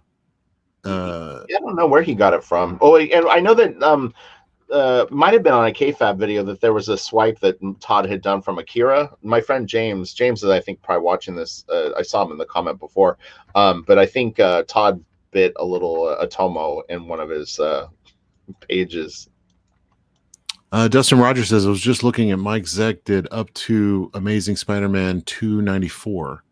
Okay. I need to go back and look at that. I mostly I know Zeck from Punisher. This is a pretty cool panel, this bottom panel. Yeah, that's fun. Look how he's standing. It's so hilarious. Yeah. Like there's so much dynamism in that, but every time I do a pose like that, I'm like, this looks ridiculous. But these guys make it work, you know?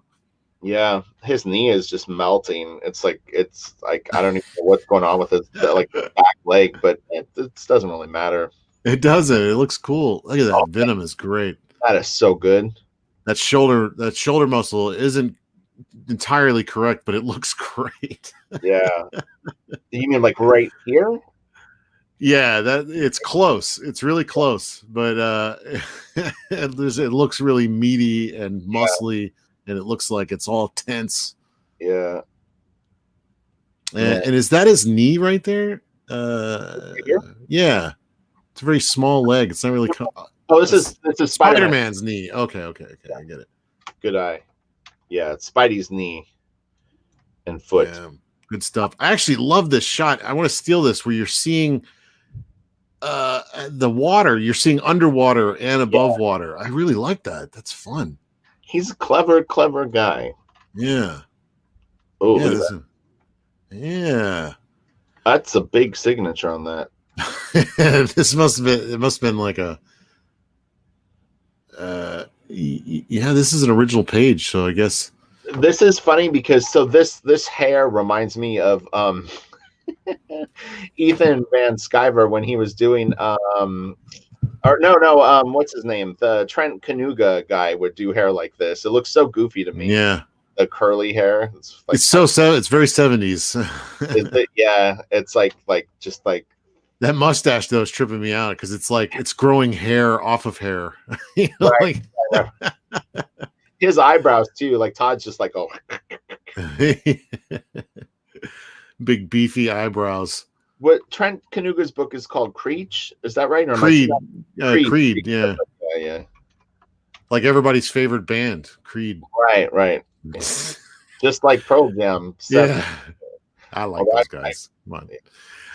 This is fun, man. This is what I was talking about when you first grab this book, and there's like some hands and feet shots on the first page, and then you turn the page and it's this. It's like love at first sight. You know, when you've never seen this before, it's like wow. It's really fading. Yeah, this is a money shot, dude. Look at the ears; they're huge.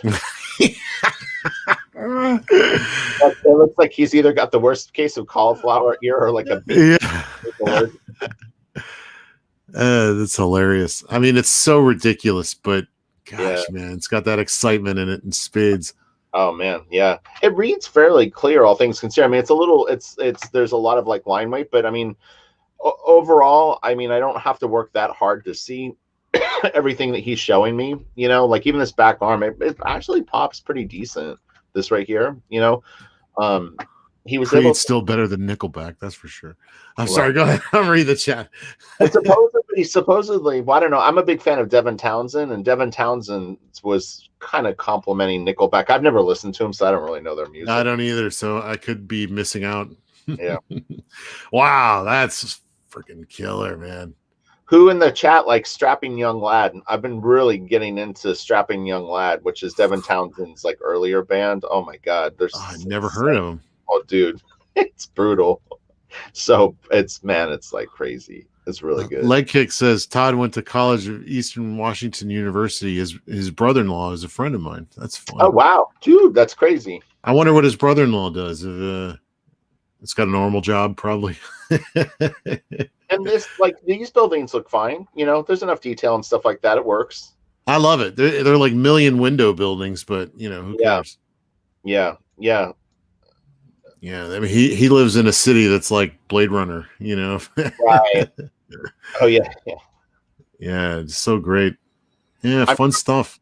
When these comic book artists in like the 80s went to New York, man, it was like probably like photo op central, like getting all the photos that you could of buildings and stuff like that for your What's comic. what's fun is you could tell the guys that live there, like your John Right. Romita Jr. Like he simplifies it a lot, but you can totally tell like this is definitely a guy that's used to being on street level, in New York City. He gets the stoops down and the Oh, right. all that kind of the little details. I'd have to fake it because I've only been to Yeah. the airport in New York, and I went to Geneseo with my band, which is I think north, like sort of, it's a college town. Oh man, everybody's got to go experience New York at least once because you fly over. I went to like a not JFK, I guess LaGuardia is right in the city, Yeah. and you fly down the length of Manhattan first, so you're looking at it. It's like this is like a movie. Yeah.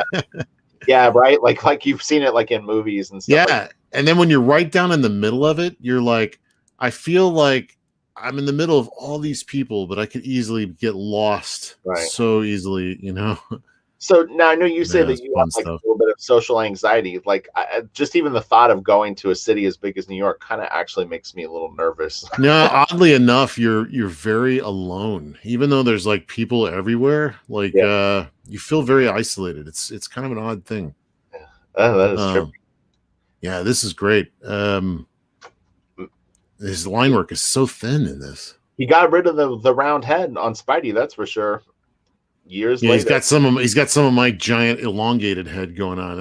Yeah, it looks great, man.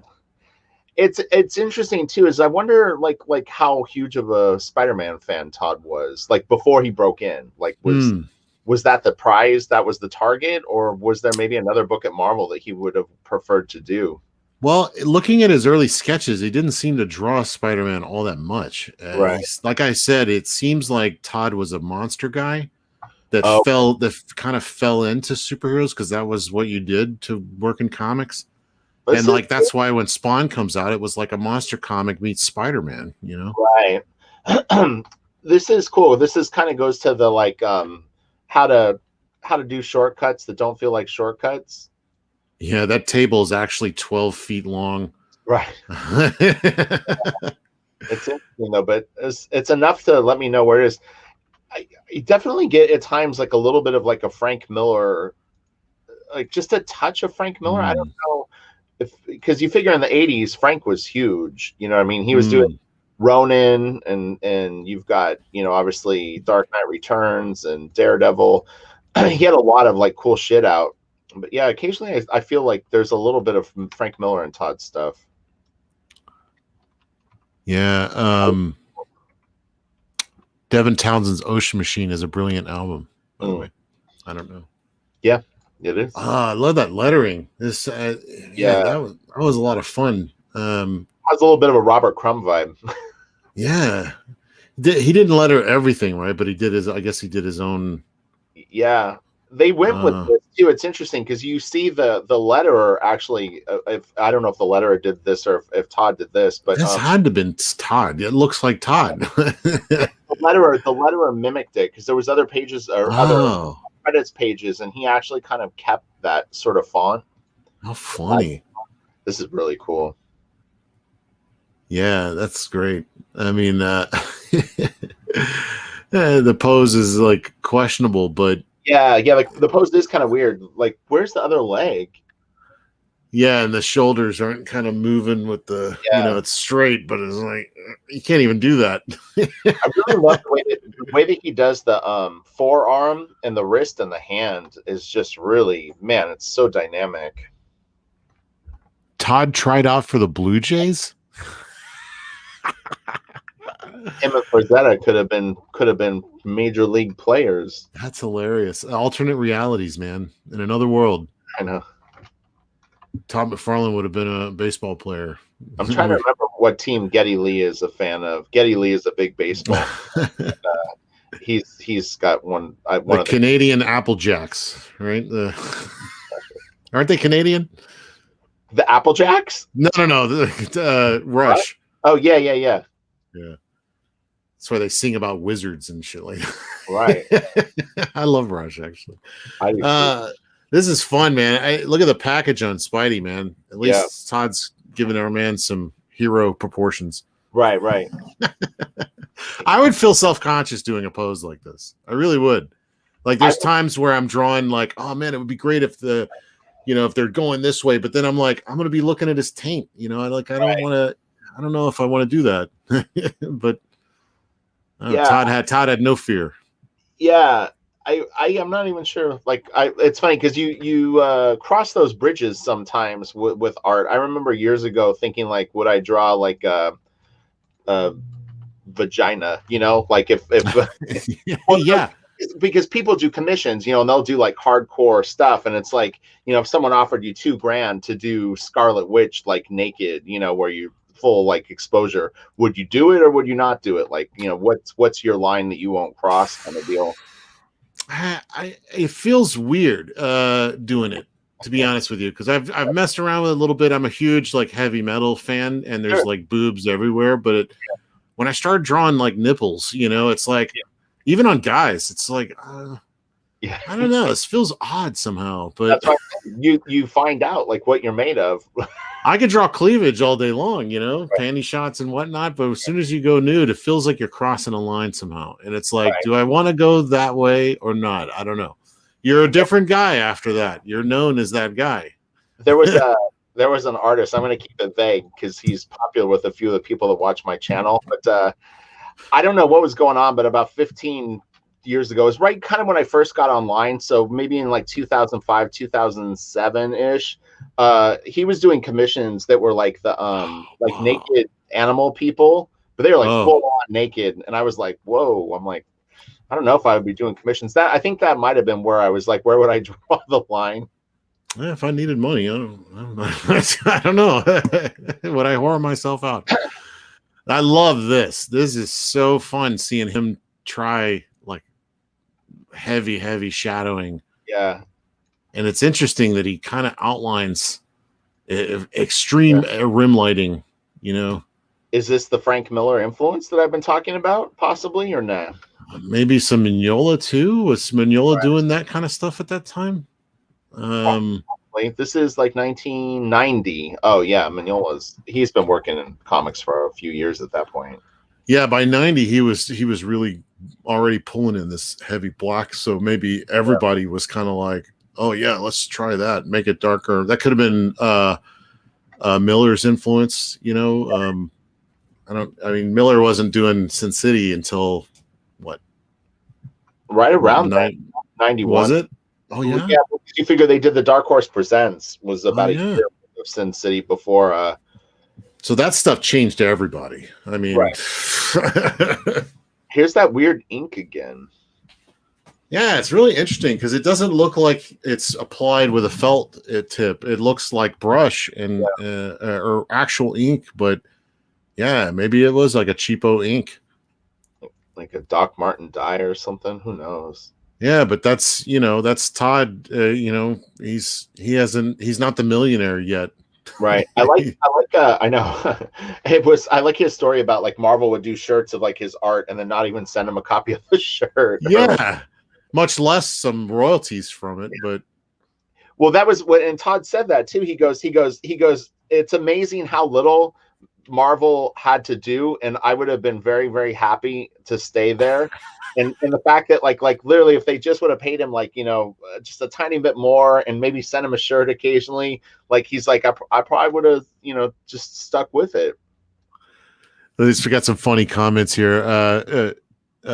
Salmon says, I draw man nipples all the time. That came out weird. No homo. And then Michael Hing says, I'd be wary of doing characters by other companies, so would have to not be porno versions of Spider-Man. Don't want a lawsuit. That's for sure. Right. Oh, I know. Well, I don't know. I see these guys at conventions all the time where you want to topless Rogue. Right. They'll do a marker drawing for you right there. So this is a gift for Wizard Magazine. Happy birthday to the Wizard. Wishing you all the best of cards and comics, Martin. And I remember this cover. I was a huge mark for Wizard Magazine. So right.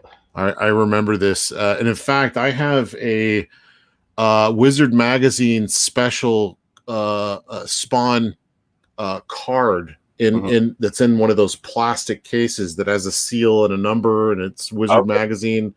I thought about sending it to the KFAB guys. They'd probably get a kick out of that. They don't need more free shit. Don't send them anything. It's just sitting around my house here. I'll do it as a giveaway to.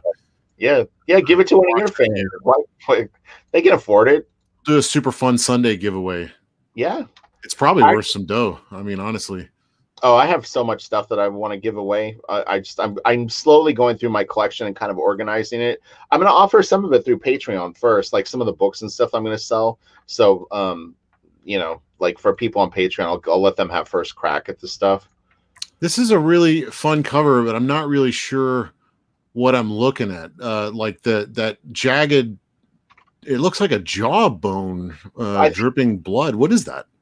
This looks like a lion face, or maybe like a tiger, and then this maybe is it's a jungle adventure. So it's like this is like a loincloth with like leopard spots on it or cheetah spots. Yeah, I get that. But what is the thing going across the? It's a jawbone with teeth. Okay, if you say so. Yeah, it's either a jawbone or it's a plant dripping like with thorns that's dripping some sort of maybe venomous sap. One or the other. I love the leopard print though. That's solid. Yeah, it's really good. I actually like this spider web and spider is really nice too. This is great right here. What's funny is I still draw my spiders the same way. Like like this? Yeah, it's just little. It's like the little teardrop abdomen, the little dot head, and then the 4 little legs going up each side. Yeah, that's fun. 307. This is where he started pulling in those mouths, which kind of like, I don't know if this is when he started that, but like it's a Todd mouth, but it's a derivative of Michael Golden's stuff. Okay. But I like the way Todd does it. There's like this, I don't know. It's definitely cartoony. It's not incredibly realistic, but it has a lot of emotive qualities to it. It looks like he whited out the original like rim light that he had, and then or someone did. It's kind of interesting that it was like that he went and switched it, but for whatever reason, it bugged him enough to do it. That's a really weird looking character. He's got no nose. It's like Voldemort. Yeah. Oh, look at this. This is really old. Wow. So this is McFarlane with someone named Joe, or not Joe Morgan. Joe Morgan's a baseball player. Someone named Morgan inking him. Yeah, it's wild. I don't like that. This is funny. So you talked about like it would have been interesting if Todd would have continued to ink in his career, but imagine what Todd's career would have amounted to if someone like this inked him for years. He might not have gotten to the point that he did. No, I mean, it looks like if he'd have gone down this path, he might have ended up in a similar vein to like maybe Dale Keown, if he'd kept refining this. But I don't know. This is kind of like, who am I thinking of? Bob Layton, like right. Look at this hand is very Jack Kirby right here. Yeah, it's real structured. It's different for him. Yeah. I don't know if the inker pulled that way. This is a beautiful hand right here too. This one with the hanging down right here. Michael Hing says, "Give away your Cabo books to me, Rich." I know. Oh, look at this. This is beautiful. Oh, neat. Double page cover. Excalibur. I don't think I've ever seen this. Wow. Really? I like this a lot. Good Shadowcat. Shadowcat is a character in Excalibur. Can't you read? Yeah. That's what I'm saying. Good Shadowcat. Look at those teeth. I didn't even notice that. Which teeth? In the background, there's like a crazy eye, and then teeth, yeah. And then some claws. Yeah, wow. Yeah, that is crazy. Yeah, the way he did it, it's like you definitely see it as a afterthought, like a secondary. Yeah. Yeah, the big old heads. Who's this? Is this Spawn or Black Panther? But that's kind of, I don't know. Yeah, but well, now, so do you think could Spawn just the tiniest bit be influenced by Black Panther? Maybe. Could this have been the catalyst? Oh no, because he already had drawn Spawn, so that would make no sense. Well, it makes you wonder, like how long was Al Simmons a black guy? Did he have that idea initially, or? Ooh, I didn't even think of that, dude. You're putting together more puzzle pieces than my dumb brain. because like I was trying to think of around the time. I mean, obviously, Power Man existed. Black Panther. Yeah. There wasn't many. Even when Spawn came out, there wasn't. It wasn't like that prolific, so it was still kind of neat. Yeah, that's I love her bottom. Holy moly! God, that is cool. that's great. His Hulk is so deformed, but it's almost more appropriate because Hulk is an atomically deformed Yeah, thing. ask follow the chat. So, chat, what do you think of McFarlane's Hulk? Do you like it, or do you think it's weird looking? Like, I think it's very cool. It's so Todd. Yeah, I dig it. It's funny because like I remember him doing Hulk, and I remember going back. Let me look at those issues, and I'm like, I didn't see a lot of this. Right? It seemed, huh? Did he get bounce back from editorial on the way that he drew the Hulk? Like, did they? I know he had challenges along the way, and I could see this being one of those things where they might be like, I don't know, Todd, this is like a little too much. I'm curious who was. Let's look at who was doing Hulk right before him. It was probably somebody very straight laced. It's oh, he has a weird name. It's oh gosh, that must have been 80s. So wait, let me go back to McFarlane. I'm trying to think of the guy's name. I know it. Purges or something like that, maybe. I don't know. He actually had kind of a style like this. It was a very slightly grotesque sort of. Someone will say in the comments section. Let me see. Yeah, I'm looking. Pollard. Let's see. Is that I'm Matt? gonna read the chat. Hold on. Okay. From there, he moved to Incredible Hulk. Pollard, I don't think was his name.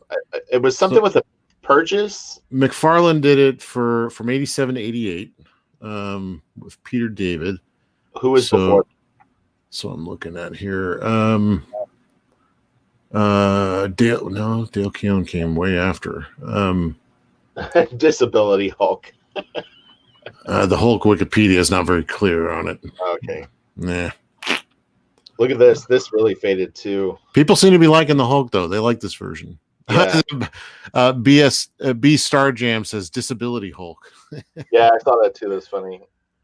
Wow, look at the inks are so faded here. Yeah, and the page yellowed quite a bit too. I don't know. Sometimes the thing is the paper might have had a chemical reaction to this actual ink, and that's why it yellowed so much. There's Todd still doing the really rigid shoulders. Like you can't even do that. You have to get that other shoulder down in there and the other one back. Maybe he never figured that out because that seems to be what he does. Is he kind of keeps it rigid.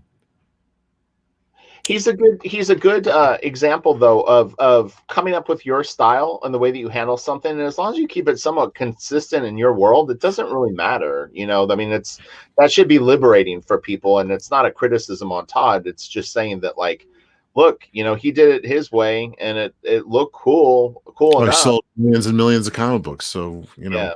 Yeah. But look, I love this guy. Look at this guy in the background with he looks like the Televipers from G.I. Joe. Yeah. Look at his shoulder. He's got a little X there, like he was inking it and was going to put that as just black, and then decided to keep it. See his shoulder pad right there? No, it's okay. Well. I got it. There you go. Right here. Oh no, okay, that might have been just an accident, but maybe he did do that and then incorporated that somehow into. I don't know. Yeah, because he's got little inked X's in the black areas. So. Yeah. Yep. Yeah, dynamic. He's smart too. He didn't spot a lot of black on the page, so you don't have to sit there for 2 hours filling in all these little areas. Whoa. Of black. Here we're gonna come full circle right here. Atomic Bulldog Art says, you know whose first gig on a Hulk annual at this time? Who was Travis? It was Travis. Yeah, his Hulk story is actually quite good. Oh, I had to look at that. I've never seen that. It's interesting too. It's a Hulk and Thing arm wrestling in a bar. But that was a good example of how I said that if you actually look at that story and then look at stuff that he did on Dark Stars, you see him actually regress. And I think that the reason that he regressed is with the Hulk story, he was able to actually probably control the situation more. And on Dark Stars, it was real time drawing a comic book.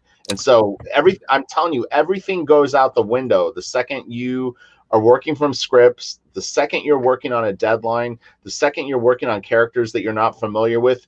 You literally just kind of go into survival mode based on what you know, and then you kind of work it out over the next couple of months. Here, hang on this page for just a second, but I was going to read a comment. Sebastian Jimenez says Jeff Purges came after Todd. So is there like a period of Purges before Purges had a very similar style to Todd's Hulk to me, but yeah, for some reason I thought that he had done a few covers or something like that before Todd, but maybe not. Well, I'm guessing Larson must have come after that. I thought Larson was like right after Todd, so I don't know. No, we're talking about Hulk. Oh, Hulk. Okay.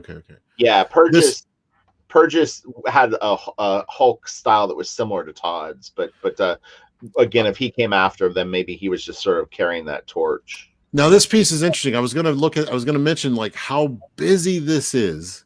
Yeah. With so much tiny line art, so many details, but yet I can still clearly see everything in this. I could see Spider-Man's head, his hand, he's doing like this. You could see Lizard back there, but he's not using really bold outlines. Maybe it's just like the juxtaposition of line art and those, the lines and the bold shapes. I don't know. I'm still able to clearly make out everything that's going on in this, where I've seen other people do this, including myself, where you just get lost in everything. I'm sure this is just coincidental, but this guy's face right here, Craven's face, reminds me a tiny, tiny bit of like a John Romita Jr. I was just thinking that mustache, maybe. Yeah, no, it totally is. It's the mustache. It's funny, but yeah, it's got a very John Romita Jr. sort of vibe to it. So this is interesting too, because I had said this to people that like, this is it's a fine drawing. It's a very dynamically laid out piece, but without the detail, this probably wouldn't be like a favorite piece for people. Oh no, yeah, because there's so much shit on the page. It's actually very, very cool. So it's a weird thing how detail, although you'll hear us say things like, oh, you can't really frost a cake that really isn't like well constructed, but you kind of can too. It just depends on how nuts you want to be with it. Yeah, man. I agree. Because I do stuff like this, and it's completely boring, but I use color as my version of all his line art. Right. Color, as people have told me, color is like my secret weapon. So I'm like, oh, okay. So maybe that's like him with his detailed rendering. That was his secret weapon. That's what really made it stand out. And to his credit, he doesn't make it muddy. That's the amazing thing, is he's able to put all this detail, but like you said, he doesn't lose control of the values. Yeah, that's where I was getting at. It's like I'm still able to kind of see what everything is, even though it's so busy. Yeah, that's actually a really good skill he's doing there. It's because he doesn't go real heavy on any of it. So it's like the heavier lines are on the exteriors of the big forms. He's got a little tiny bit of heavy lines on the top of these knuckles right here. But past that, he doesn't spot a lot of black on anything. So there's a little bit of little cast shadows on things that overlap. And past that, it's just all similar line weights that add sort of a hum. Michael Hing says, Doom, Doom, Doom. That's what this issue should have been called, not Torment. Called Doom. Look at this. This is so badass. Yeah. So he had a period where he was putting the black in the backgrounds, but it looks to me like it was a little bit before the Sin City stuff came out. So this is just a thing I think Todd was experimenting with, which is I like it though. There's a bunch of covers, like you're saying, probably this time where he does a lot of black in the background. I like it. Looks really cool. This is this actually does have a little bit of the Marvel Comics Presents Barry Windsor Smith pinup. It's very similar pose. Again, a lot like Sin City. That Barry Windsor Smith Weapon X changed everybody. I mean, everybody did hair like that for Wolverine after that. Man, it's kick ass. Yeah, I wonder if this is before. This has to have been after Weapon X, right? I could be totally wrong. Maybe Windsor Smith was inspired by McFarlane. You look it up and see what year Barry did Marvel Comics Presents. I would be curious of when Weapon X came out. All right. I would say 88 to 90. That's my guess. And what is that cover done right there? Probably 88 to 90, somewhere right in there. Or well, let's see what I know. It doesn't have a number on it. So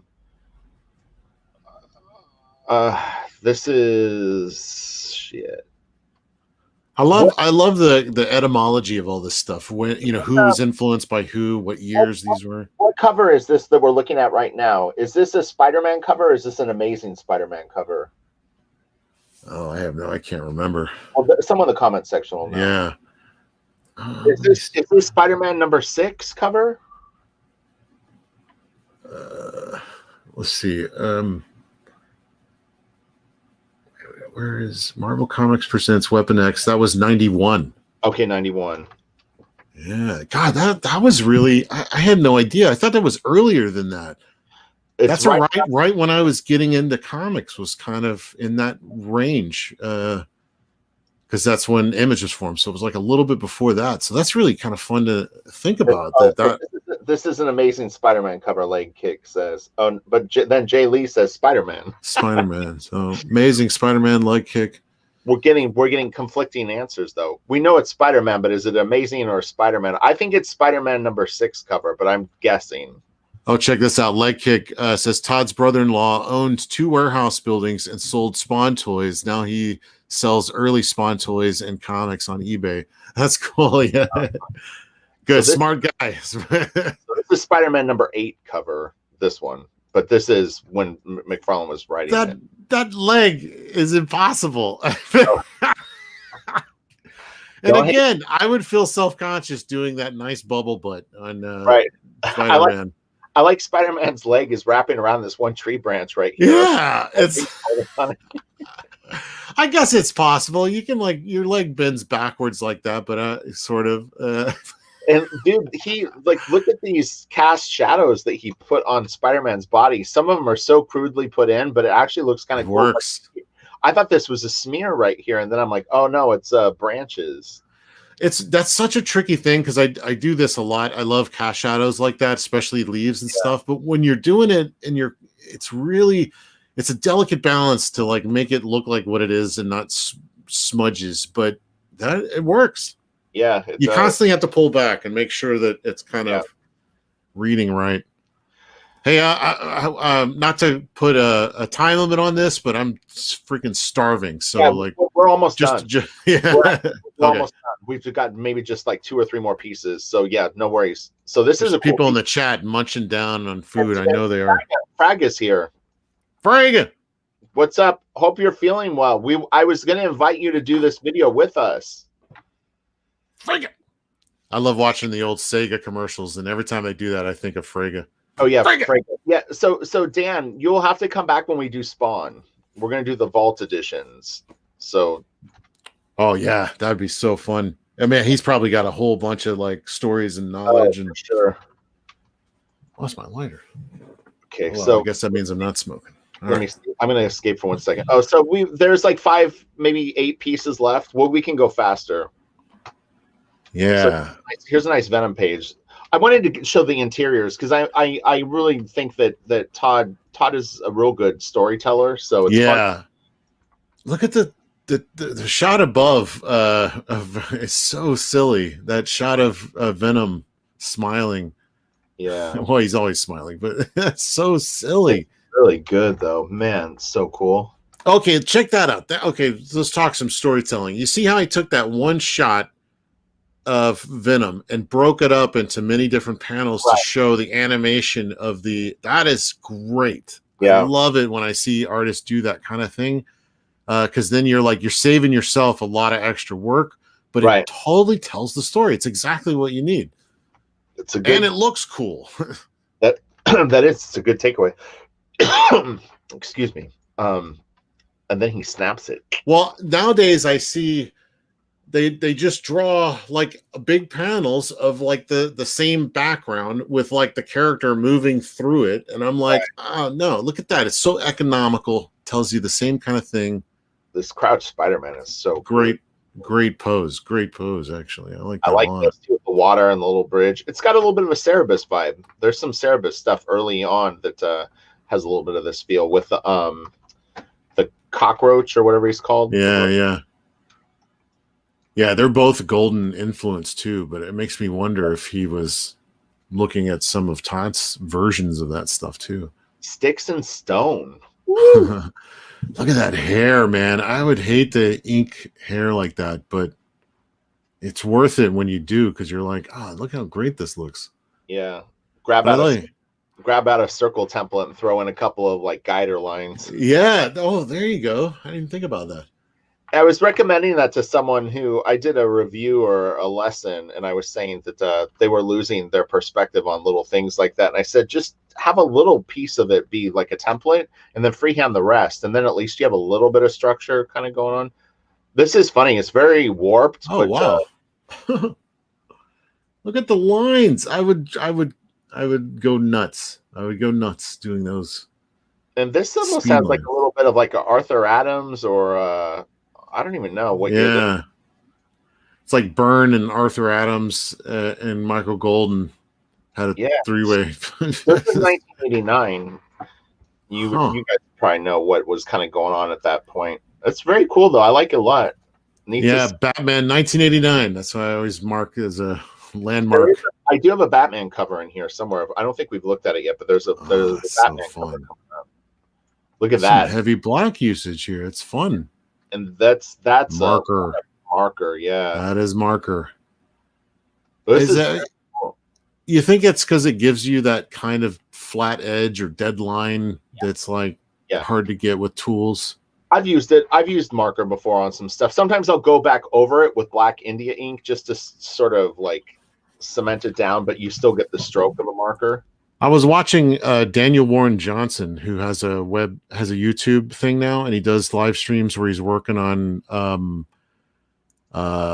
Beta Ray Bill's story, I guess. But watching him do it, he's like he'll throw some ink down, he'll take out his pens, start scribbling, and then white out some, and then scribble over that. It's real organic, and I like that. But yeah, see, he uses the pens too.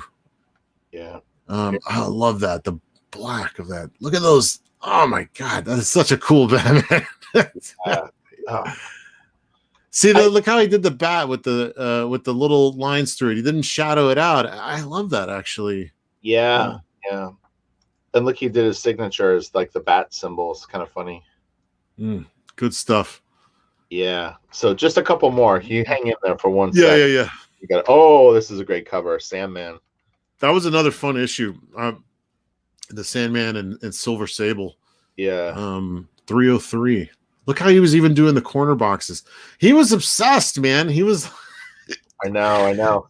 He was so ready to try anything and everything, and I'm sure he drove the editors insane. J. Scott Campbell is like that too. Jeff really loved to design every little piece of the art, and it's like if there was going to be any kind of design or anything like that, he'd always go for it, man. I always respected that with Jeff. He's really like, it's like they really care. You know, they really care about what they do. This is great. Yeah, I mean, I care about what I do, but it doesn't come out this exciting. So I gotta. Knowing is half the battle. And then you just keep pushing. Yeah, gotta just keep. I gotta go. Is this something I should do? This yes. Yeah. Just answer yes to all inquiries. I'm feeling this hand. It's good.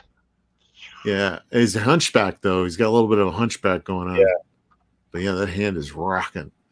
Oh, look at this. Red Skull. I don't remember this issue. I definitely have this comic. Yeah, his Red Skull kind of looks like there's a DC character with that brow. Well, and also the thing is Todd did a story for DC that actually it's a Skull character like this that looks like Spawn. That might be what I'm thinking of. Yeah, I have the comics. I haven't looked at them in years, but look at that, dude. The corner box for that is badass. Oh yeah. You don't see cigarette sticks anymore or whatever those holders. Man, he looks so creepy. Yeah, good stuff. Okay. Bad inks. Shaylee said bad inks on this one. bad inks, bad It or looks kind of like the same. yeah, it's I mean I get a little bit with some. I think that there needs to be a little something up here, a little splatter or more smoke. I think would have helped it. Oh, look at this. Yeah. Why the paper faded here? Yeah. Really wicked. Yeah, but this is fun. The size of those buildings. What's funny is you read this as like New York. That's like that island that the bridge is going over. I forget which bridge, but and there's the what is it? The West Side Highway, Yeah. or East Side Highway, going down the length of Manhattan. But it's like it represents it, but it's like completely silly. Oh, his fist got away from him right there. Yeah, that's like what I did in that one piece where you were showing me where I had the hand kind of bending a little too far. We haven't gone through the rest of my story yet. Trust me. Yeah. I've got a few humiliating drawings. Yeah. Sometimes it's helpful to have someone point it out, though, even though you know it. Yeah. No, Yeah. like it reaffirms. Don't pull that crap. Yeah. So here we go. So I think this is the last one. Yeah, this might have been one of the ones that my teacher had in his briefcase because this was about that time period, you know. It looks like, look at that, a little Bloopy head. Yeah, the bloopy head and the chinsed out background, a little photocopy action. Oh, right. Well, and it's funny too, is it's kind of got that bloopy anatomy, even though this is much later, but it's harkens back to some of his early Spider-Man drawings, just probably coincidence. Yeah. It is funny. It's like less detailed. Even I think that's might be someone else's drawing, but talk about a big scandal, right? And a big the black costume on Spider-Man was a really big deal, right? In both ways. It was awesome for people and like sacrilege to others, right? Oh, look at this box with Venom in here. Oh man. I want some corner box action again. I know. I was just thinking that too. I was like, "Oh, Blaster Kid needs a corner box." Remember that? Yeah. Oh, look at that. I know. What is going on? He was a maniac, man. He was like, "There's room here for something. Put that in there." Is the Thing even in this comic, or what is going on? No, probably not. So one more. That's it. So this is it. Torment. Ah, there it is. The cover to end all covers. I had 3 or 4 different versions of this. I had like the gold one, the silver one, the regular one, and then there was like another colored version. I want to say that a friend of mine bought this. I'm not 100% sure, but I think really he bought two McFarlane covers at the same time, and it was the big news story. I think it's him. I'm not positive, but I think.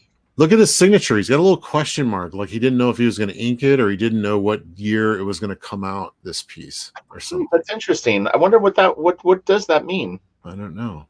When you get Todd on here, I'd love to talk about some of this stuff. He does a lot of interviews. I don't think that he would be opposed to it. I think the channel is strong enough to yeah. He did K-Fab. I know. Yeah. That. So I mean, it depends on if he's out promoting stuff. I think if he had like a promotional circuit going on, he'd probably do it. So is this, if not one of, if not the most iconic Spider-Man cover? Or is it the other one where he's maybe? Huh? 300 maybe? And that's true. This sold for more. So this cover sold for almost $650,000. The other cover sold for I think 300 grand.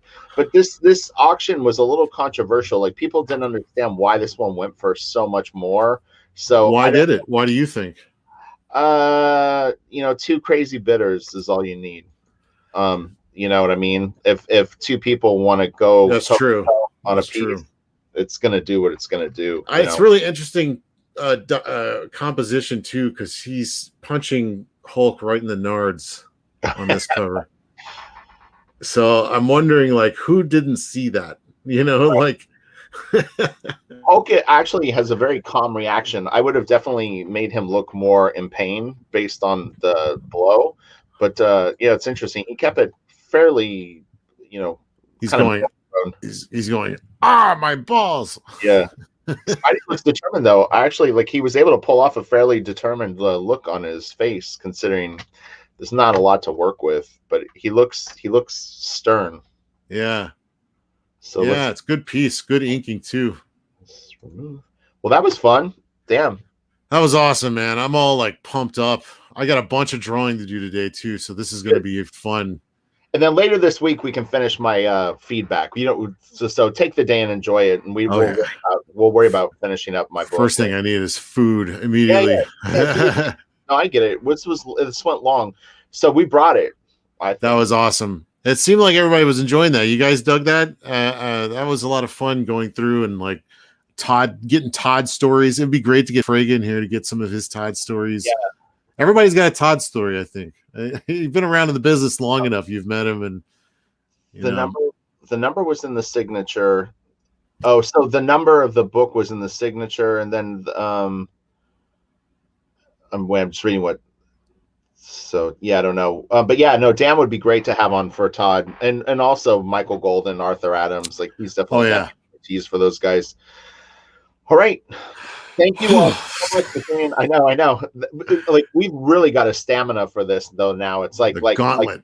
Normal people can't do streams this long. Oh well, I mean, I'm used to the Jack show, which sometimes goes 6 hours. So dude, you get used to it. You learn to relax a little bit. That's insane. I'm telling you, I've put on the Jack show and watched it for 2 or 3 hours in my office, like playing guitar and watching. I'll go in the living room and fall asleep with like the headphones on, still listening to it, and then wake up and it's like 2 a.m. for me, and you guys are still going. Yeah. I'm like, what is going on? Most of the time without me though, like I'm good for 3 hours. Like I'll totally do 3 hours, but then once after that, I'm like I'm sort of die.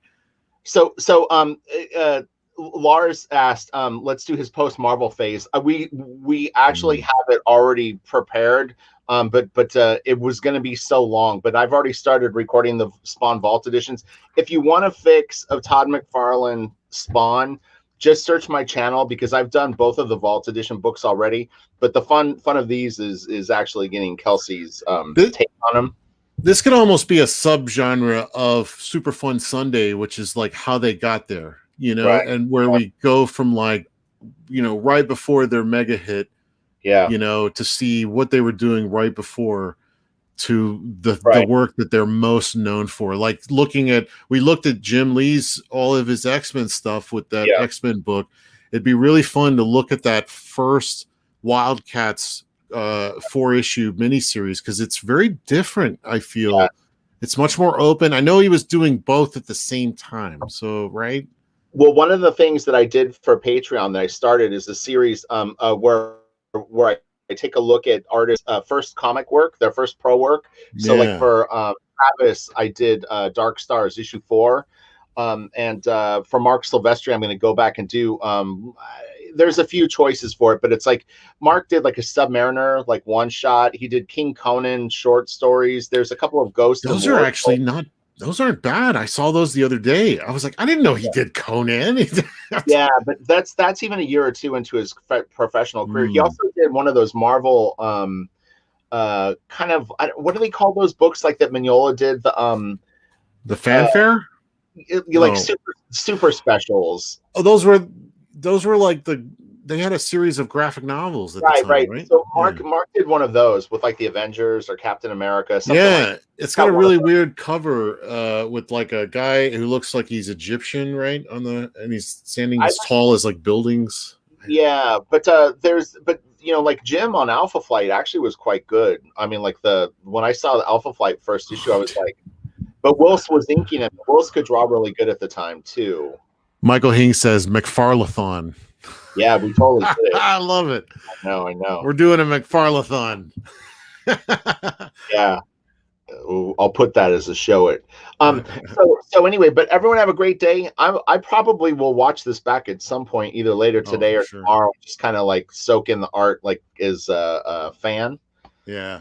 I've actually been thinking about going back to some of your old videos because you were hitting a lot of artists that I'd love to check out. The question mark could have been number of spiders, and you're supposed to guess how many spiders. Dan might have said that too, and I didn't understand it. That's if that's interesting, if that's what he put. How fun!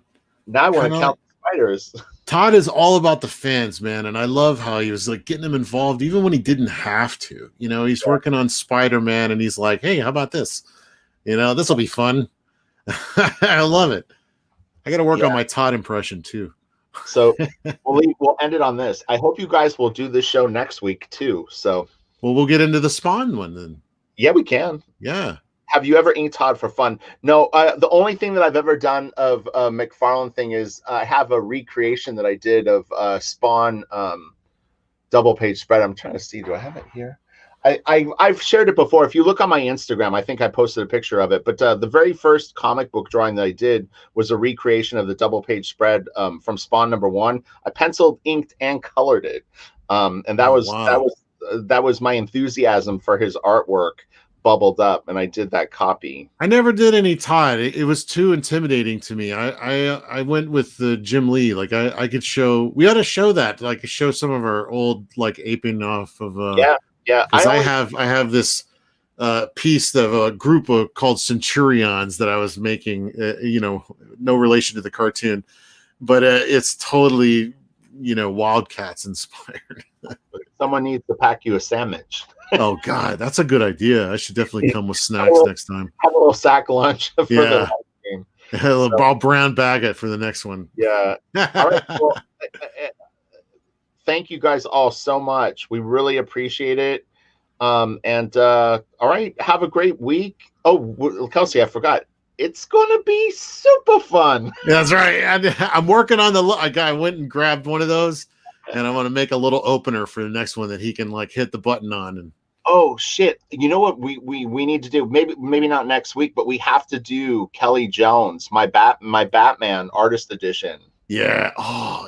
I didn't know they had one of those. I have it right here. I think you were telling me about that. It didn't register that was an artist edition. Oh, is it from the series or from his graphic novels?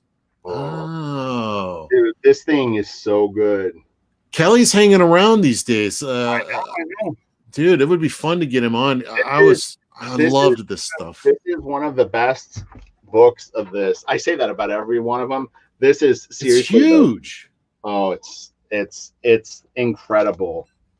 Is it just the guy? Because I really do love when John Beatty started inking him for the series. He took over for, gosh, I don't know how many issues. He did a couple years worth of Batman monthly. Oh, this is so good. The textures and stuff that they did, man, this is money.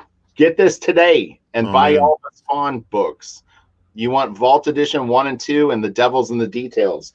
I have links to Todd McFarlane. I always put links to the people that we spotlight.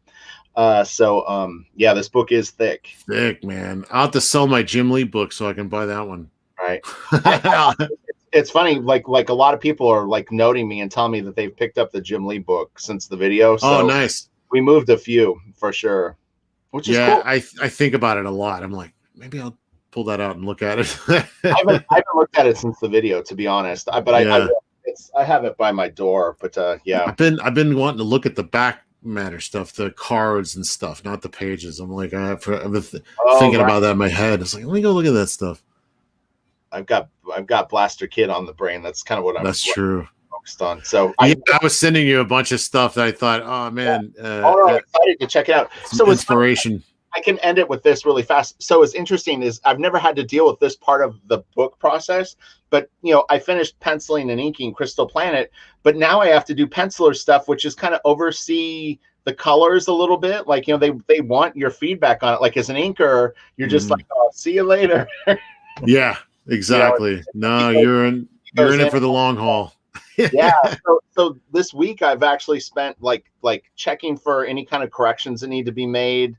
When the lettering comes in, I need to look at all that stuff. I'm like, oh, I don't remember these responsibilities. Yeah.